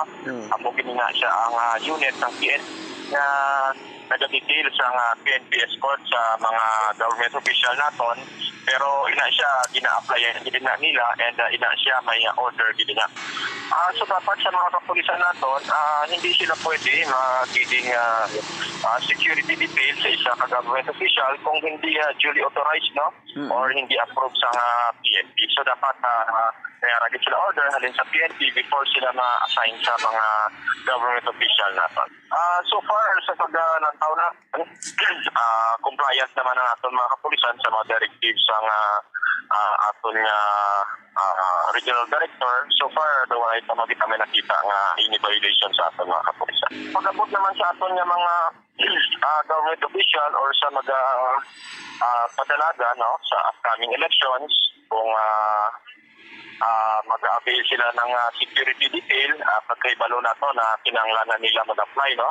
And once na mag-apply sila, may mga requirements sila nga comply and once na comply na ang mga requirements, so dira na i-evaluate ang nila mga dokumento and if na-satisfy nila ang mga requirements, so dira na sila pagkatagaan sa security detail.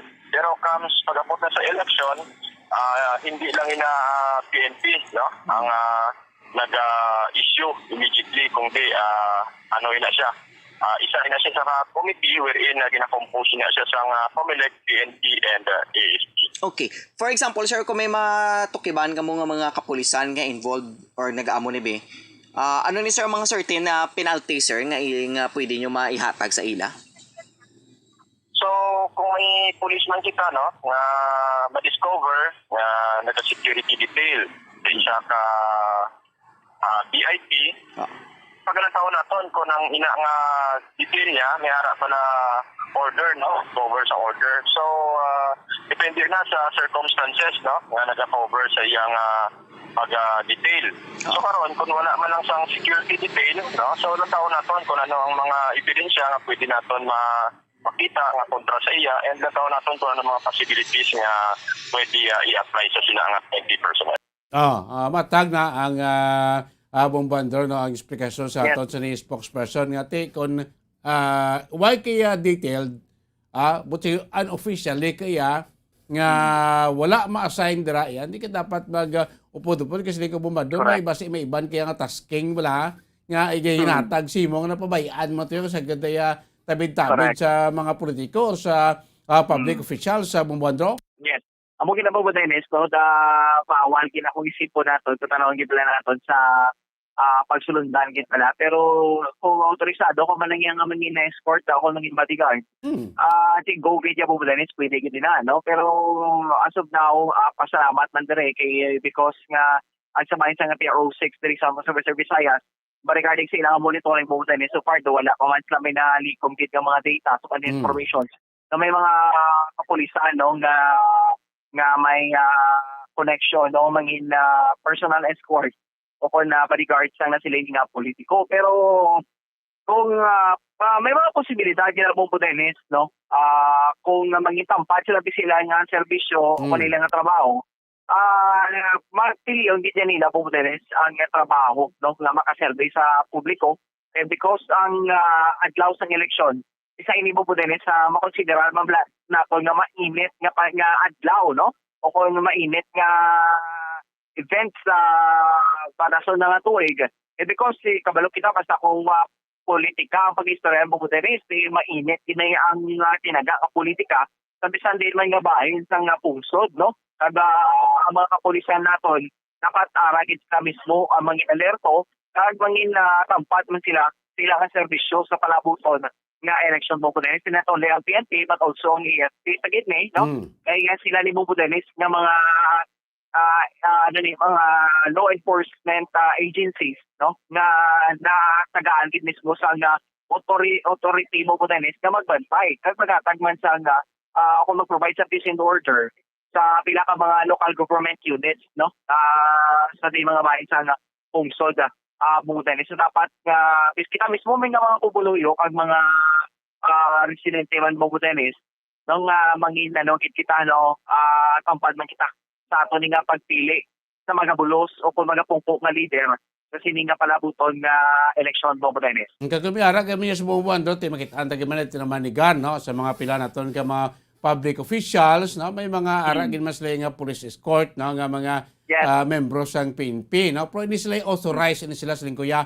May mga detailed order ni sila may mando ni sila from ila unit nga dito kan assign detailed ka sa kay mo ni as police escort bala na mo na okay na sila way na problema way na question kay tisling ko authorized na sila po inibla siling ko pasi magtabid-tabid pila naton ka mga kwan bala police sa mga politiko kung mag kwanto bala tawag nga moonlighting di amo nang ginabawal sa police kay klaro man tagina ni Colonel Soles nga kon ang isa ka public officials or politician gusto iya mag-angkon sa police escort apply siya na kay gina-assess pa man na sing PNP, gina-proseso pa na kung ano gid bala dapat ka gid tagaan sa police escort, may mga threat kas kabuhi mo, ina-assess pa man na sing PNP before ka matagaan especially subong iya nga upcoming election kasi ko base bala ko ni muon na daya nga personal bodyguard no ka base isolimon may bala si imo bala yang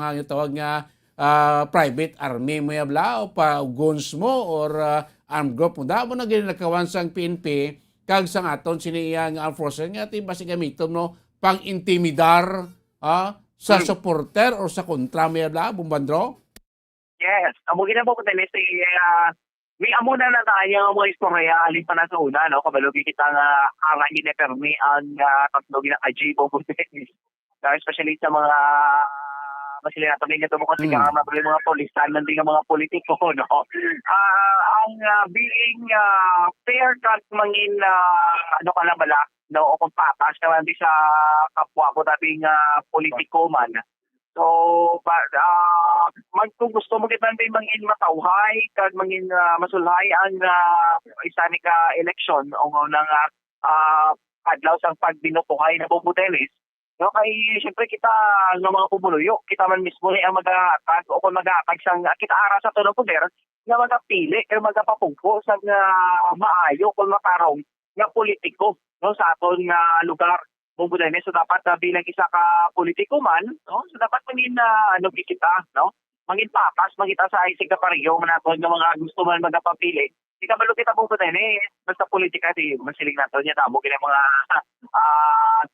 mga reaksyon no mahigko mainit kung ano pa kita natin nga mga butang ang posibilidad sa kita ma-describe basta eleksyon o kung politika kapag istoryahan so sa kabahin sa mga kapulisan isa na ini ko po din sa mga butang na dapat nila paghahalungan man no kaya syempre reputasyon man nila po din sa kasalalay man nila no kung ano pananawan sa mga pumulo sa ila hindi lang pala po din nga hindi lang nila tagaan para sa sa crack between the relationships ang pumuluyo at mismo sa mga kapulisan because nga mga pumuluyo po Dennis nagkapangayo na lang gitman o nagkapangita na gitman sa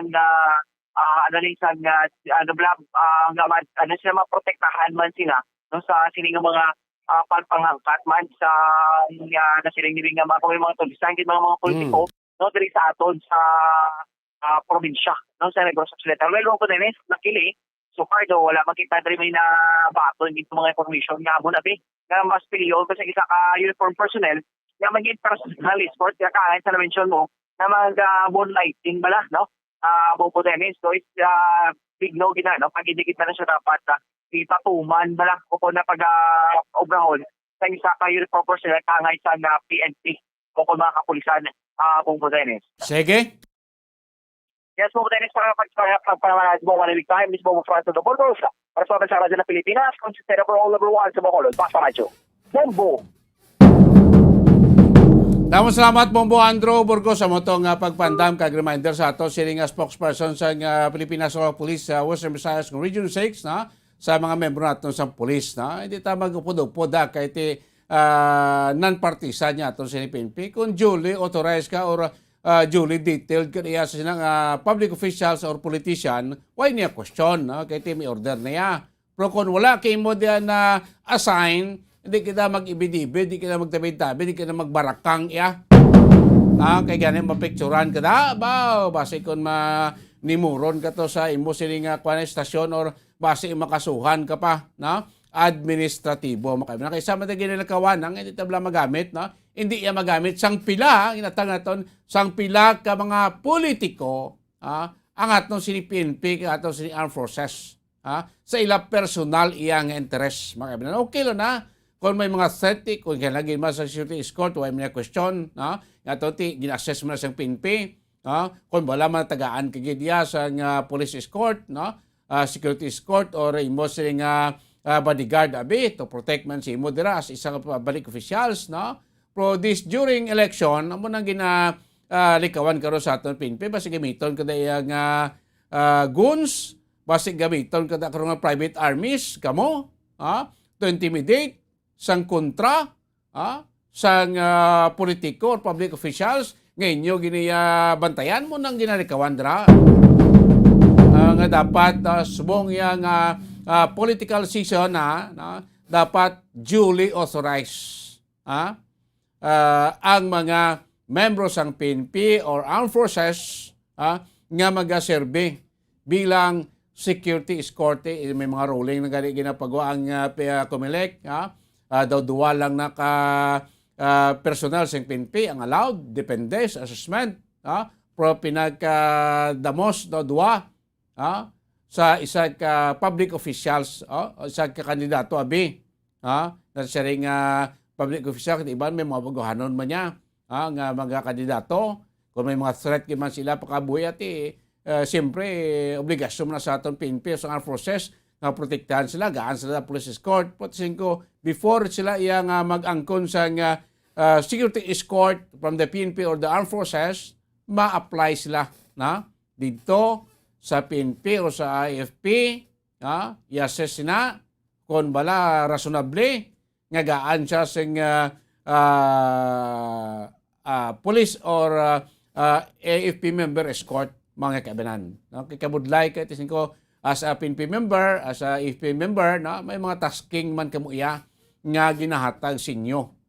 Hindi ilan sa pila individual proteksyon, kundi sa bilog ng Pilipino, kung sa mayura ng Pilipino, amo ng tasking nga to protect sa life and property, to ensure sa internal security naton. Mo na yung mga tasking, primary tasking sa aton ni AFP kag PNP. Amo nang ginalimitahan kag ginasiguro ang pag-detailed sa atong mga PNP members kag AFP sa pila iya ka mga public officials kag mga politiko mga kaibanan. Oras ang Bombo Radio Bacolod Philippine Standard Time 49 minutos na nakaligay sa alas 9 sing aga. Standby ka mo karon ang pinaka-latest naton kay karon sa Bumbuanay big time as Bumbuanay sa October aton sini nga mga international correspondent pero kami sa Amerika kay Bombo correspondent Pinoy Gonzales or kay Bombo correspondent sa Alex Vidal iniblang pagpasaka sa nga kaso against sa kay Kibuloy gin kuan siya